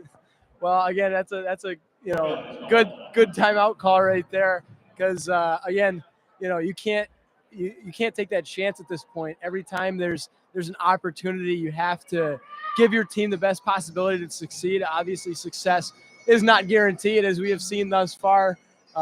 Neither team has found the winning goal right now. So you got to work for that success. And again, in these situations, great call here by the Cornell coaching staff to give their players a rest and, again, give them the best chance possible to make those plays they need to make. But again, maybe a timeout, but the energy in this building has not gone down one bit. It still is buzzing in the building. Well, the fans have been treated here, and it's going to continue on. Timeout concluding. Cornell wasted their timeout on their third challenge of the game. 2 of them were successful. Back in the second period, Clarkson exhausted theirs back in the first overtime. Now each team resets. Cornell has used their timeout with 9:46 to go in the second overtime. Top line, top D on Catterall, a shot, rebound!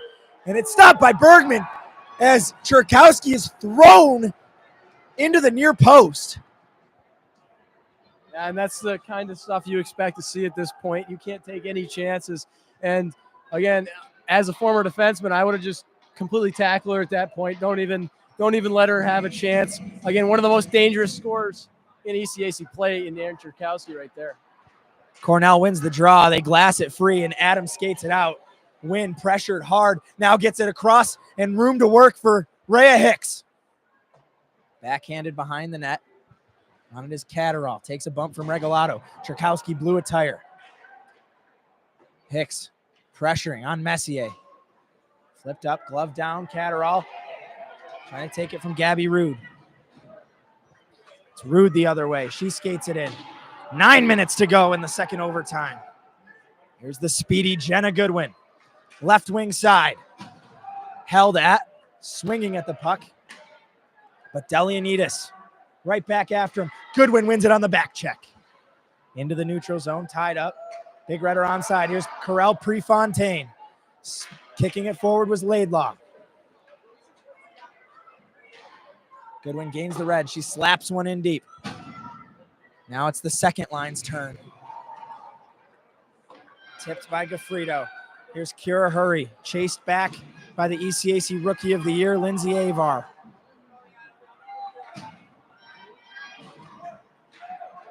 Kira Hurry through center. Kerwin is crushed at the blue line on the entry. No call. Now Gaffredo from the dot. Rebound given up. Skated away by Dwyer. And it's Chan to the roars of her fans. Walled off by Catterall. Comes free. Dwyer shot. Glove save. Rebound. They couldn't find it. The Knights defense collapsed properly. Maybe the most nervous moments thus far, except for the post that closed out overtime one. We continue to hold our breath. Down to 7:45 to go in the second overtime.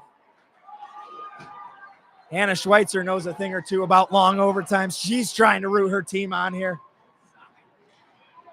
Big Red have it down low. It's Van Gelder taking a bump, hounded by Hicks. Jockeying for possession. Skated out by Gosling. She's got room in front of her. Regalado collapsing with Messier. Across for Catterall. It bounced on her skates. Unable to hold it. Gosling's going to try to skate off for a change. She'll get one. Fess is on the far side. Joining her defensively, Kira Hurry. Avi Adam. Back check by Goodwin. Freed up Cherkowski. One back by Adam. She turns up ice. Big hit given to Adam. No call. One back Prefontaine. Delianides wide open. She's got the lone goal for Cornell. They couldn't get it to her. One back. Hooked at. Smelly couldn't draw the call. At this point, I'm not sure we're going to see one. I mean, we've seen, no calls both ways, and it's been over a game since the last penalty call. I don't think we've seen one in the last 4 periods. Is that? I mean, no, last 3 periods. No, the first period was the last time. Yeah, so, it has been a while. So again, not much in the way of penalties being called, and I think that's the way it should be. Just see everything going, let them play. I think that's the referee's mentality at this point, and it's worked well for them so far. So I don't see them changing that anytime soon. As we finally get the quote-unquote media timeout, no timeout for us as we continue to bring you coverage from Liner Rink in Ithaca, New York. That's right, wire to wire, no commercials. Stick with us until it's over. We might have a ways to go. 6:38 to go in the second period. I'm sure the late Cap Carey is watching over this one, just having a hoot. Hopefully he's got a little bit of magic left to send the way of the green and gold here, Scotty. Yep, and again, such a great big piece of the Clarkson community in Cap Carey. So very sorry to hear of his passing, but it'd be great if the Knights could pull one off in his honor here tonight. Again, it's 6:38 to go. We'll continue to play full periods until someone scores and ends this thing. Defensive zone faceoff. It's won by the Big Red. Shot from the point goes down to the left corner. Adam pinches the right wing. Now they'll wrap it back around to the left side. Hicks trying to take it and rush. She's got the puck on her stick. Gains the red, swings it in. Out of her net is Bergman. Catterall pinches on her, takes it away. Bergman back in her net. Wins shot, looking for a tip, went wide. Now numbers the other way for the Big Red. Pass missed Gabby Rude, sent right back at him. Here's Hicks, turning up ice. Late in her shift, though, she'll just dump it deep. On the forecheck is Cherkowski. 6 minutes to go. Gaffredo. Missed Cherkowski, but here's Kerwin down low. Knights with good pressure. Fess! A shot looking for a redirect. It went off the chest of Gaffredo into the corner. One back by Gaffredo down low. She takes a bump. Trying to win it back is Kerwin from the right-hand corner. Down to 5:40. It's Fess. D to D for Hurry. Towards the net, looking for a tip. It went off the back of Morissette. Now it's Prefontaine the other way. Hurry backtracking. as Delaney Fleming swings it deep. Sid Fess back in her own zone, smartly just punts the puck. Cornell's going to ice it if Hurry can win. No, Fleming wins the race. Near post. Puck still loose. Tied up by Delianides. Out it comes Regalado. Bouncing puck to the left circle. Nobody on it, and it's backhanded through the crease, right past Gruber. 5 minutes to go in the second overtime. Are we awaiting a third? Avar in on Hurry. Now Gaffredo looking up ice. Lost it. Fess dangles. Gaffredo will dump it down. Knights getting new legs. Fresh change on with 4:40 to go in overtime number 2. We are 40 minutes past when puck drop for Colgate and Cornell was set to be. They still wait. Goodwin up the right. She pulls up at the circle. Over for win. Towards the net. Her shot sniped out of the air. Flashy glove of the ECAC goaltender of the year, Annalise Bergman. Well, again, only so much you can say about Bergman. She's fantastic tonight. That is her. Oh, we got a player coming back to the locker room. That's Avar, looks like. But Jenna Goodwin, talk about the speed that she has late in this game. Big Red win the draw. Knights win it right back. Stuff chance. Rebound given up for Rhea Hickson. Somehow Annalise Bergman is able to locate it, now pushing and shoving after the fact. Tensions are flaring with 4:13 to go in the second overtime. Again, you can't expect anything less from this game. It's delivered everything you could have asked for, except if you wanted to go to bed on time. I guess maybe that doesn't deliver on that. But everything else this game has had, and we continue to have excitement with only 4:13 left in the second overtime. Scotty, if you were planning on going to bed at 6:41 p.m., I think we need to have a little bit of a chat as a college student. Rebound given up, quick shot off the draw, but it's cleared away by the Big Red. Catterall skates back to her own end. 4 minutes to go in the overtime. That's the second overtime. Win. Backhands it deep. Chased by Gosling, who activates. One back by Cherkowski in the right corner. Back it comes for Kerwin.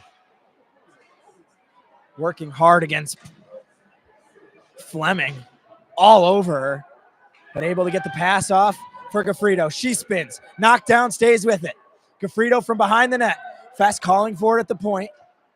Smelly waiting at the right post. They hit Smelly. Looking for a backhand. Where is it? It's loose on top of the crease, and it somehow comes away. Smelly just backhanded it in between the post and Bergman, and the Big Red are somehow able to stay alive, and they ice the puck, but I'm sure they will take that in a sigh of relief right now for the Big Red faithful. Yeah, well, again, we've talked about her all night. Jenna Smelly creating those chances down low.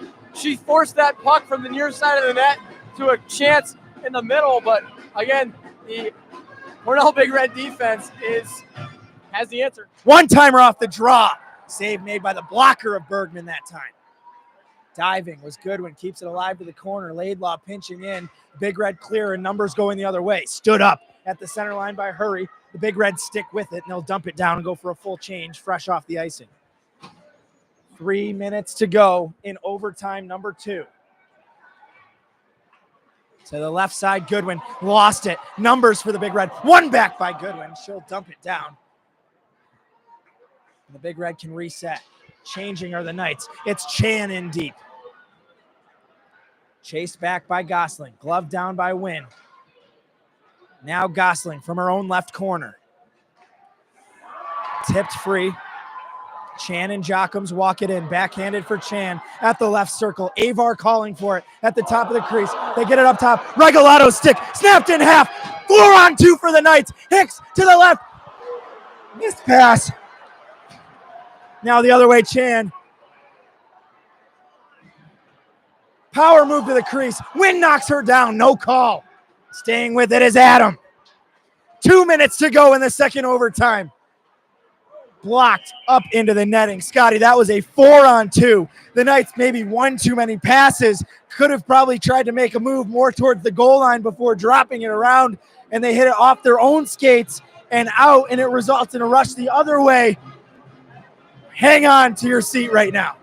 Yeah, well, the last thing my coach ever told me as my coach was just to get the puck on the net. This was in the Section 10 championship game. Clarkson should follow a similar. Big Red win it. Dragging off the post. Adam. Her shot no good. 1:45 to go, and the Big Red pressing again late in the overtime period. Just as they did in OT1. Here come the Knights on the breakout. Kerwin up the left. They're giving her space. Gilday sends it in. Missing on it was Bergman. Comes out for Fesch. She'll keep it alive in her skates. Backhanded and pitchfork to the left corner. On it is Kerwin. Back up top. She couldn't get her pass. Trying to find Fest. Gilday brought her down. Comes loose for Van Gelder down low. A little bit of a miscue, but the Knights are in a change. 1 minute and 10 seconds to go. Overtime number 2. Here comes Gabby Rude. She'll tee up a slapper on Gruber and saved. Scary moments there again. It's a horror movie if you're a Golden Knights fan anytime it's in their D zone. But again, a good save by Gruber on the last 2 plays where she has kept the Golden Knights tied at 1. 1 minute to go in the second overtime. Calling for it is Cherkowski. She's tripped up. Kind of fell on her own volition. Maybe a little bit of collision, but not enough against Rose Dwyer. Catterall pinches. It comes back out. Again, puck bounces on Wynn. She'll turn and throw this one up ice. We're nearing the 4th hour of our consecutive broadcast here. If this goes another 37 seconds, we'll be into it. Here's Rhea Hicks walking forward. 3-on-2 for the Knights. Pulling up Cherkowski. A shot and a save made by Bergman as she robs Catterall. 25 seconds to go. Knights hold the zone, but here comes Messier walking it out. Messier swings one. It sticked away to the corner. 15 seconds to go in the overtime period. Triple overtime is looming. One last rush for the Knights. This one's punted. Chasing it is Goodwin, but it's gloved away. That's a hand pass on the Big Red. No call. 3 seconds to go. Last shot for Rude. Too much as she tried to pass it away. Maybe didn't know. Scotty, time to run to the bathroom. Hold down the ship, baby. Third overtime is upcoming. And if you're a fan watching at home, I'd recommend doing the same thing. Again, this game has had everything. It's been exciting. And we're off to a third overtime. That's number 3. So it'll be the 6th period of hockey for the day as we hear the pep bands provide the soundtrack for the teams to get off the ice. And referees congregate at center ice.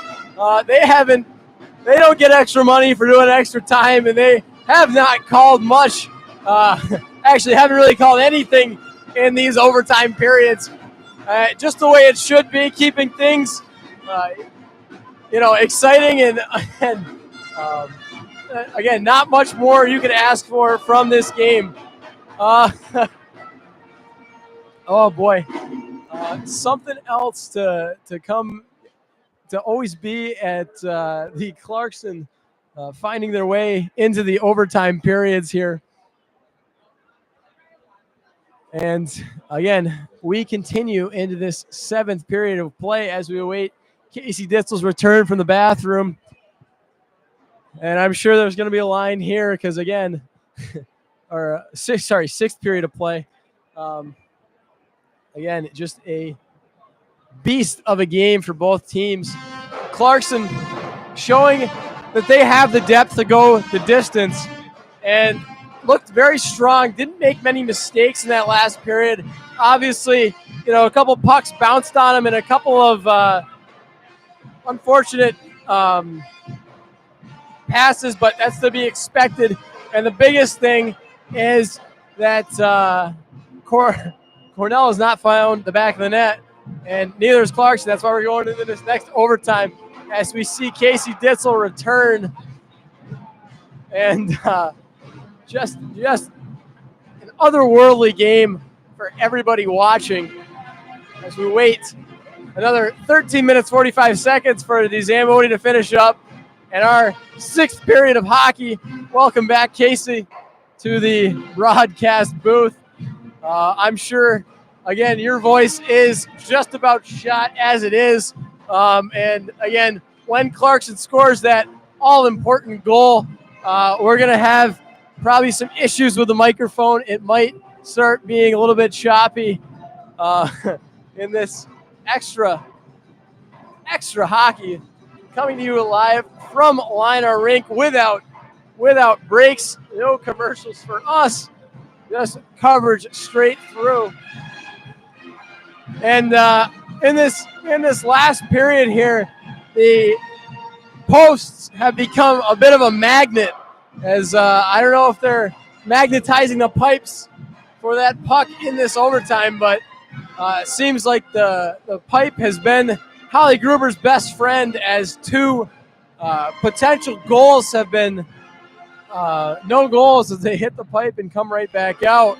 And finally, we get a little bit of break, because again, for anybody watching at home, now is the time to use the bathroom, get some snacks, do anything you can to mentally prepare yourself for this next period.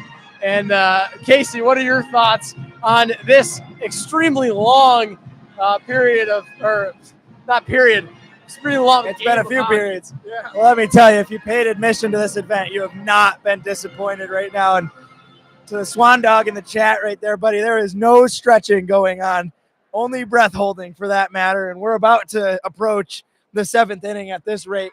Period 6 is coming up next in a span of 11 minutes and 45 seconds and counting. To answer Josh's question, no, it is not close to the longest game in Clarkson history. That would be last year's women's hockey NCAA quarterfinal game that ended in the 4th overtime against Minnesota, the 2nd longest game in NCAA history. And I'm trying to find the list right now of the full numbers. We'll send Scotty. He's a little bit more tech savvy than I am here on the Google, but the longest games all time, Clarkson holds the number 2 rank. And Scotty, at that point, you got to think that's going to favor pretty heavily into the Clarkson advantage the longer this game goes and goes and goes.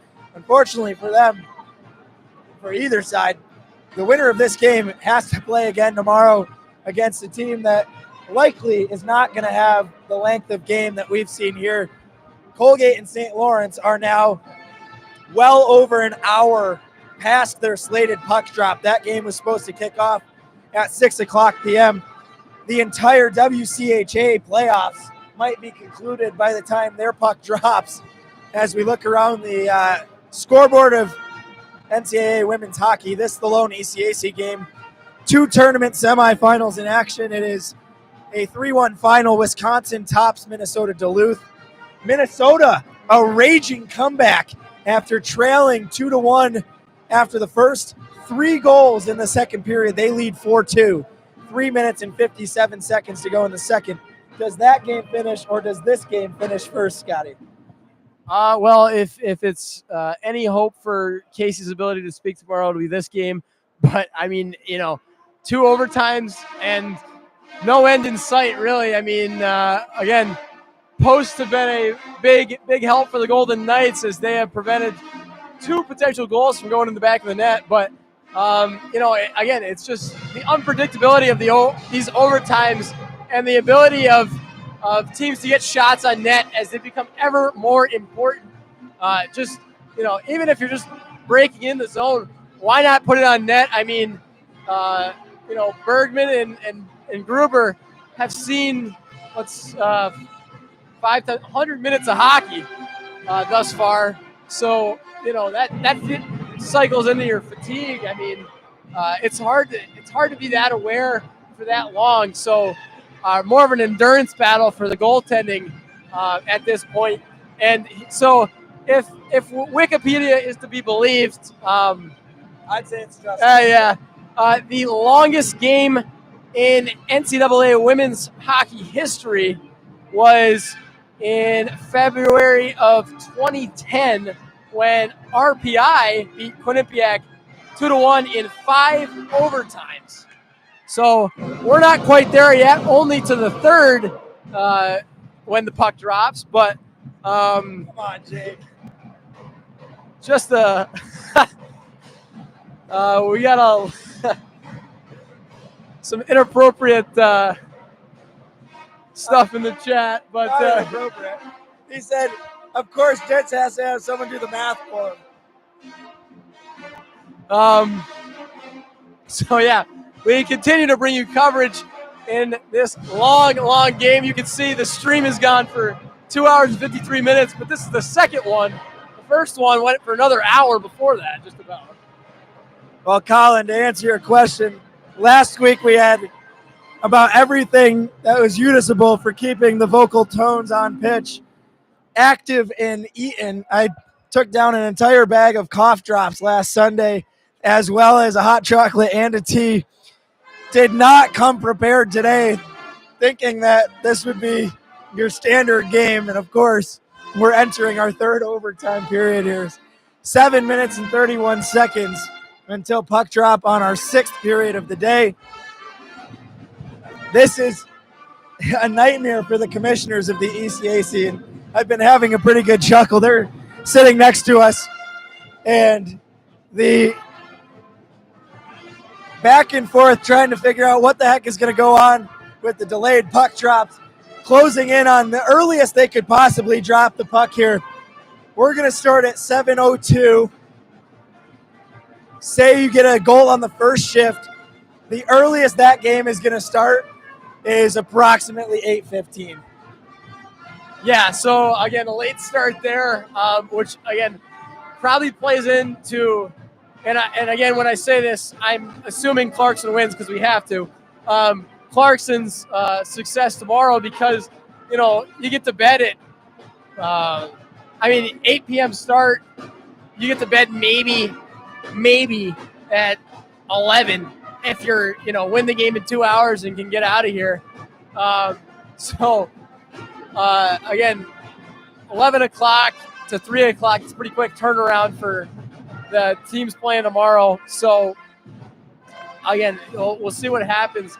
And I think that maybe one thing that hasn't happened quite yet and that should happen is we should pick who we think will be the Clarkson Golden Knights game-winning overtime, which we haven't done yet, which it makes sense because we haven't scored yet, Casey. Well, we have a lively chat finally hopping in. Matt, I don't know what the cask and flagon is, but it sounds like a good time. Bucci overtime challenge here. Let's read off the line chart and start firing them as you hear. We're going to start on the Golden Knights side. The favorites on the Clarkson Athletics stream here. Top line, Senna Catterall, Rhea Hicks, and Cherkowski. Second line, Shelby Laidlaw, Jenna Goodwin, Madison Chandler. Third line, Bailey Kerwin, Caroline Gaffredo, Rebecca Morissette. Fourth line, Jenna Smelly, Bridget Stevenson, Raiden Spademan with Greta Brzezinski on the extra. Defense, Gosling and Wynn, Hurry and Fess, McQuigg and Prue. And if you want to throw in a goalie goal, Holly Gruber is tending the pipes right now. And the shot count is skyrocketing. We've got 54 shots for Clarkson, 40 for Cornell. And combined between the 94, we have 92 saves among these two ECAC dogs. Colin Kapoor is putting it in for Caroline Gaffredo. We should start writing these down here. Jake Swanson's got Senna Catterall. We'll see if she can send the Golden Knights barking into the ECAC championship. Scotty, where's your pick going here? I think Gaffredo's a pretty good pick. She's had a couple of good chances, and but I think it's going to come from the defense. We've seen, at least in the last game, last playoff game that I was, a part of in the broadcast booth, was a shot from the far point that found the back of the net. So I'm going to go with the captain, Haley Wynn. I feel like that's always a pretty safe pick. And, I mean, she's been, just always right there, always ability to get pucks through. So who do you think is going to be the game winner here, Casey? All right, well, let me catch up here. Scotty, get writing. We've got under Caroline Gaffredo, Colin. Under Senna Catterall, Jake. Hannah Schweitzer writes in Haley for the win, number 4. Oh, Scotty, you're gonna have to cross yourself out, but we'll give it a twosome. Rhea Hicks, bar down from Matt Leonardo. Megan from Buffalo has Ann Cherkowski. I am going to go with a sneaky dog. Bailey Kerwin puts in the GWG. I like the call on the defensive shot, Scotty. It's going to be a defensive shot, some sort of scramble in front, whether it deflects off the D, it's a rebound given up, and Bailey Kerwin is going to be ready to bat that puppy home. Well, I mean, since my pick was taken, I'm going to change mine. Again, I'm going to go with another left winger and Shelby Laidlaw. I like your thinking there. The point, the shot from the point obviously was my idea, but you can take credit for that if you want. I think that she's played fantastic, and she's due for something here tonight because you can play all game long, and you got to earn something at some point. So I'm going to go change my pick to Shelby Laidlaw. Official stats through 5 periods of play. Holly Gruber with 39 saves, 53 of them for Annalise Bergman. And going back to the game recap, there was 5 penalties in the first period. There has been 5 penalties in this game. A 5-minute major that was successfully killed off early in the first period. Then offsetting penalties between the two teams. Shelby Laidlaw and Delaney Fleming on the same play. Nicole Gosling was sent to the box, making it a 4-on-3 power play. Cornell scored about 20 seconds into that. Clarkson got a power play just after 18 seconds of 4-on-3 for them and closed off the period on the power play. They were unsuccessful to find the back of the net, but Rhea Hicks with an even strength goal that came 4:55 into the second period is the game tying goal. That is where we sit. The players are ready to get greeted back onto the ice. The energy somehow is still high in a Lino rink that has been packed with 2,000 fans this entire time, Scotty. Back to the long change we go. Clarkson has alternated advantage. The long change has been to their advantage early in each of the periods that they've had to do it. They need to come out with that offensive firepower and have that gritty persistence to find their way behind Annalise Bergman, who has done everything from rolling, sprawling, diving to keep the puck out of the net. Well, and not only her, but her defense as well. The block shots in this game is unreal. There are 25 block shots for the Golden Knights and 24 for the Big Red. I mean, in a normal game, you might see 25 shots total. So 25 block shots is just an unbelievable tally.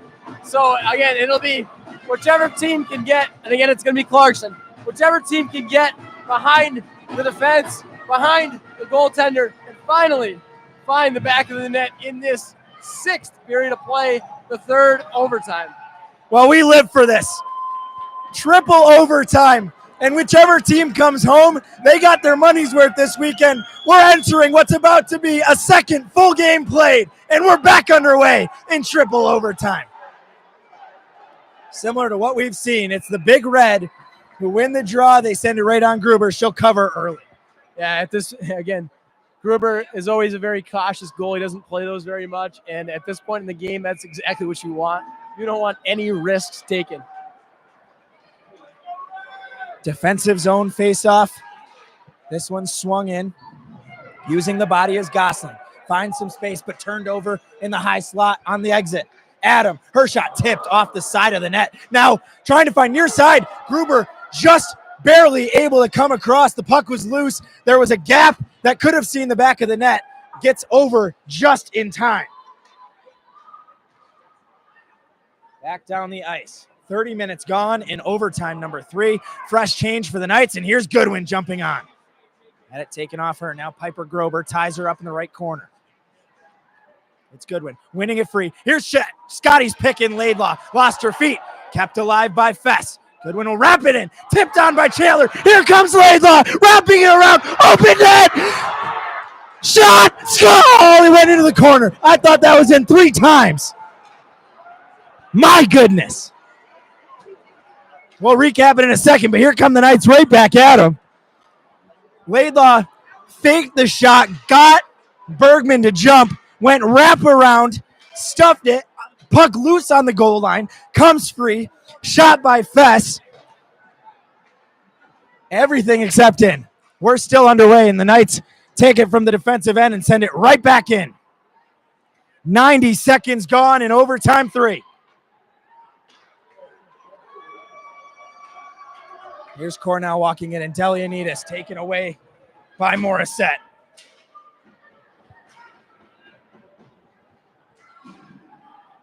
Regalado. Tipped by Avar. That's going to be taken away by Catterall. 2 minutes down in overtime 3. Tipped off Churkowski.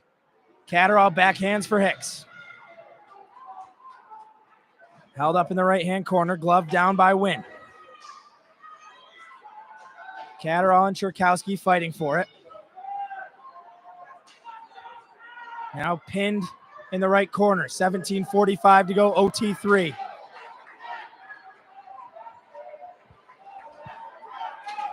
That should have been offside. Skating it in is Caitlin Jockums. I'm fairly confident if this goes in, it'll come back. Here's a shot in, and Gruber will stop it, so it doesn't matter.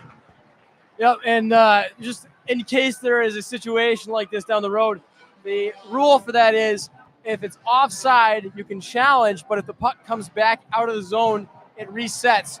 So, again, it wouldn't matter at that point, just in case that situation arises later in the game, because it feels like it will. You're listening to the Clarkson Golden Knights Radio Network. This has been nothing short of thrilling. In the third overtime period with Scotty Altfeld, I'm Casey Ditzel, and we are rocking the highest viewership we've ever had on this channel moments ago. We're closing in on 300 for the day, which for a makeshift YouTube broadcast that was put together yesterday, I'll count as a success. Big Red win it back, making a move. A penalty coming up. One back, a shot by Adam up and over. Delayed penalty on the Knights. It's going to be a tripping call drawn by Gabby Rude. Finally touched up, and the Big Red are all over.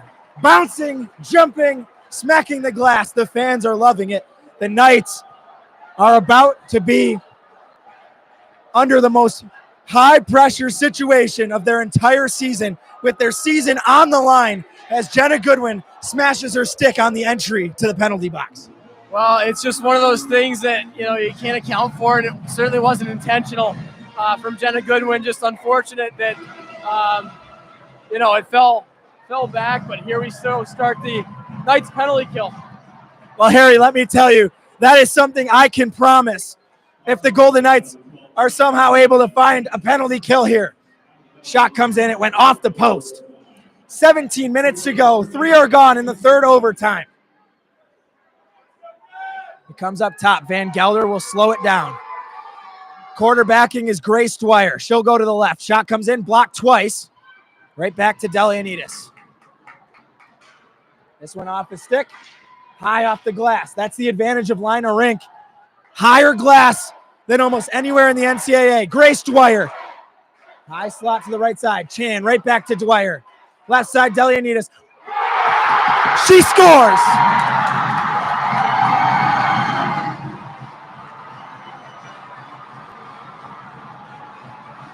The Big Red win it in triple overtime.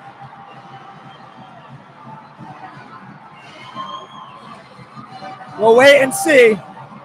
I didn't see anything that's going to call this one back.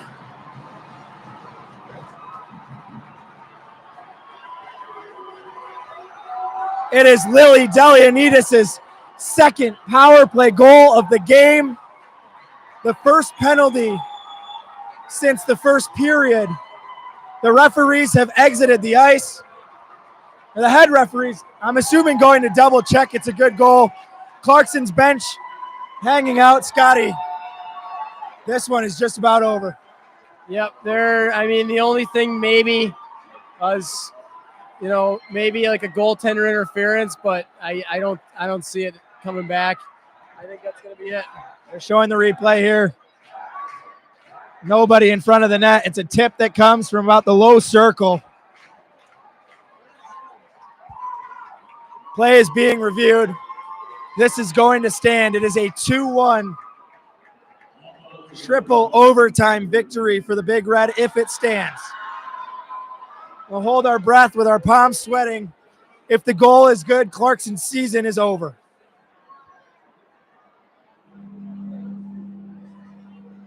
One minute and 17 seconds to go on the penalty to Jenna Goodwin. For now, the Red can celebrate.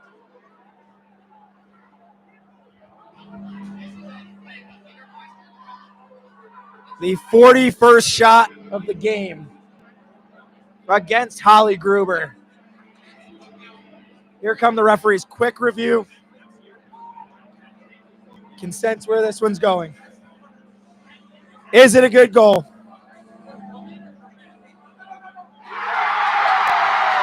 We'll let the sound tell you. The Big Red win it in triple overtime. A hard-fought battle between the Knights and the Big Red. And Cornell sweeps all 3 games against the Green and Gold. They win the regular season, and they win the most important when it counts. The ECAC semifinal will go to Cornell. Yep, they certainly earned it tonight.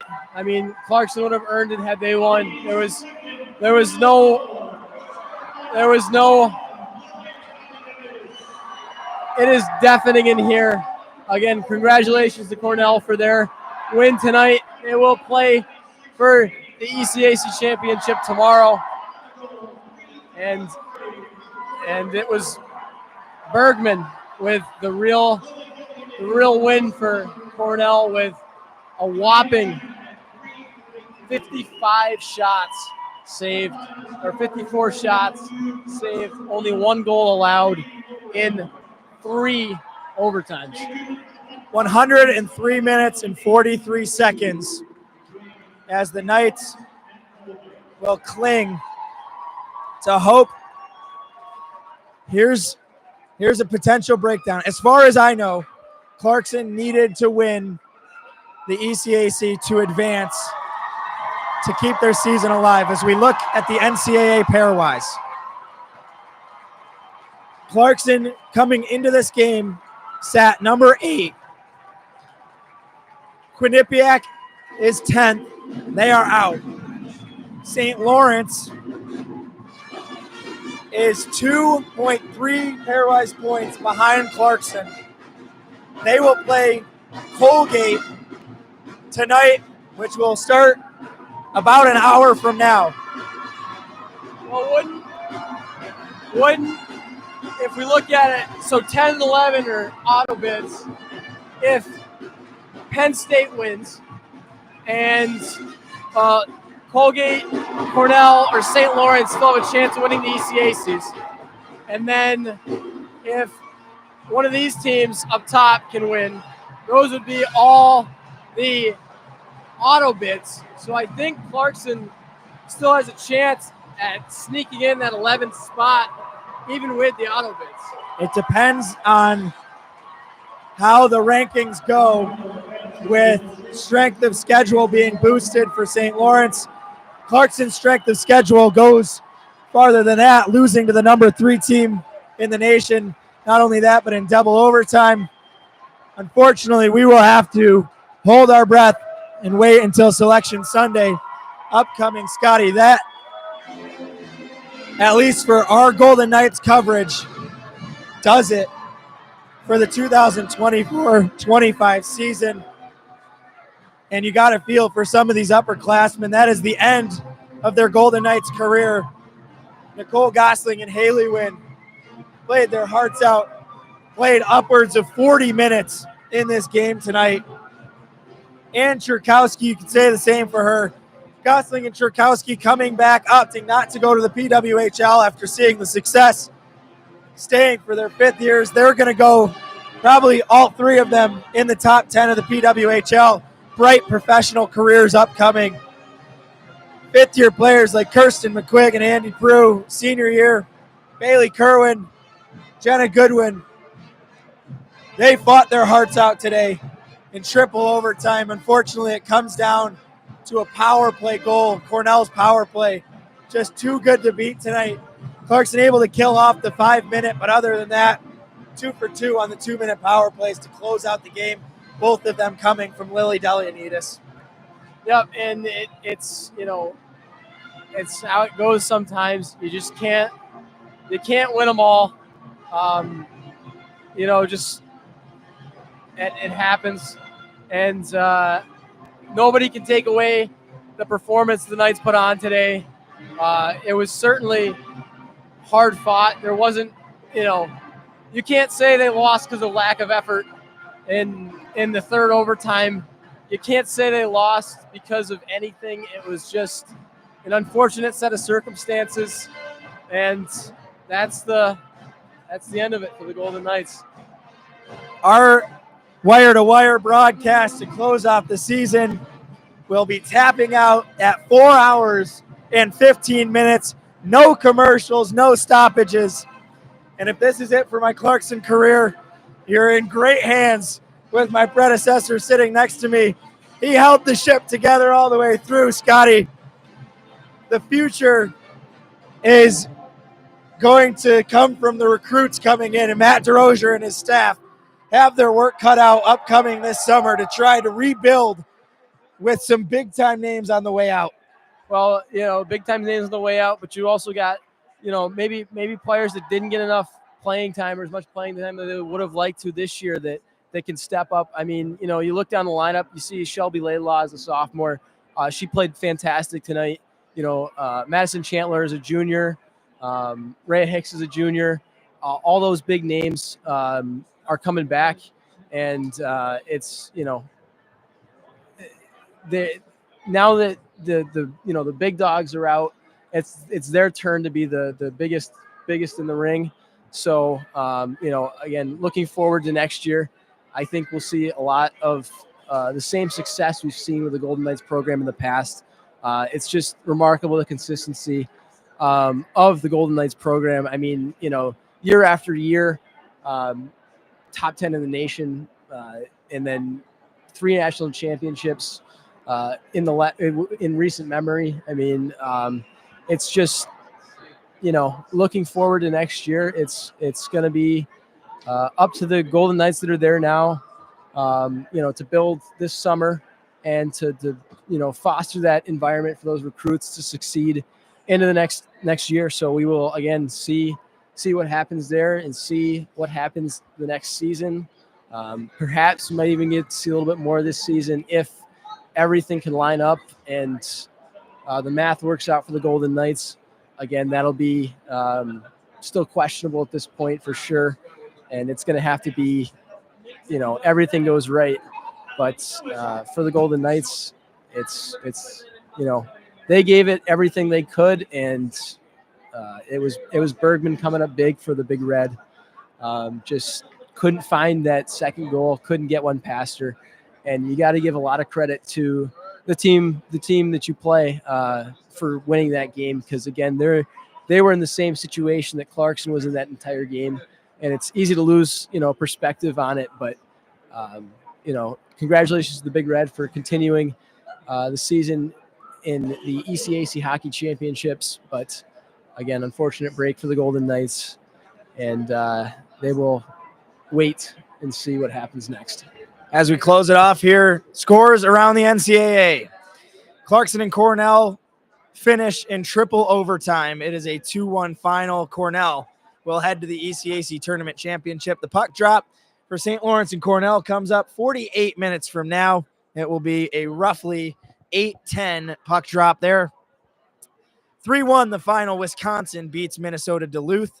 And 4-2 entering the third period between Minnesota and Ohio State. Here in this one, the goaltenders were spectacular. The ECAC goaltender of the year, Annalise Bergman, 54 saves on 55 shots against. Holly Gruber finishes her senior year with a 40-save outing, and unfortunately, just one save too short. Scotty, we'll wrap it up here. Time now for our golden night of the night. And you could give it to the goal scorer, Rhea Hicks, who equalized back in the second, but you got to give it between the pipes probably in the performance that we watched, maybe her last game as a Golden Knight. Yeah, there is no question tonight. I don't think that Holly Gruber was Clarkson's best player on the ice. I mean, the remarkable consistency she had for 100 plus minutes of ice. I mean, the fatigue that sets in, even during a regular game, but thinking about that first and second overtime, just adds to the pressure on a goalie. And, in the end, like the goals that were scored, wasn't much she could do. Again, the Knights, both Knights special teams was, just not. The Cornell special teams is better than the Knights tonight. It just happens that way. And again, Holly Gruber is the reason why the Knights got this far, because many saves that were made that maybe don't get made, and this game ends 4-1 Cornell in regulation. So I think that Holly Gruber deserves all the credit for tonight's loss, and it sounds bad, but it really is. For getting the Knights as far as they did in tonight's game, it was all Holly Gruber all the way. So congratulations to her on her performance tonight. Again, on a regular night she gets the win, but not tonight. And tonight Cornell gets the bounces they need to win the game. So unfortunate for Holly Gruber, but she is the Golden Knight of the night. Well, that does it for our 2024-25 coverage of Clarkson Golden Knights hockey. A big thank you to the overwhelming number who tuned in to our first ever live stream on the Clarkson Athletics YouTube. It is your support that makes our job so fun, and we had a blast bringing it to you. Unfortunately, it is Cornell advancing to the ECAC championship, a triple overtime 2-1 victory. Clarkson hockey is not done. The men will be back in Shield Arena next weekend, a best-of-3 quarterfinal series, trying to advance to ECAC semifinals in their first Lake Placid appearance since the 2021-22 season. But that is our last broadcast of women's hockey. Don't you worry, Clarkson hockey will be back. Clarkson women's hockey will be back. We just might have to wait a long summer upcoming. But for Scotty Alfeld, one last time, I am Casey Ditzel. It has been a true pleasure, and we want to wish you a very golden night and many to come. Have a golden night, everyone.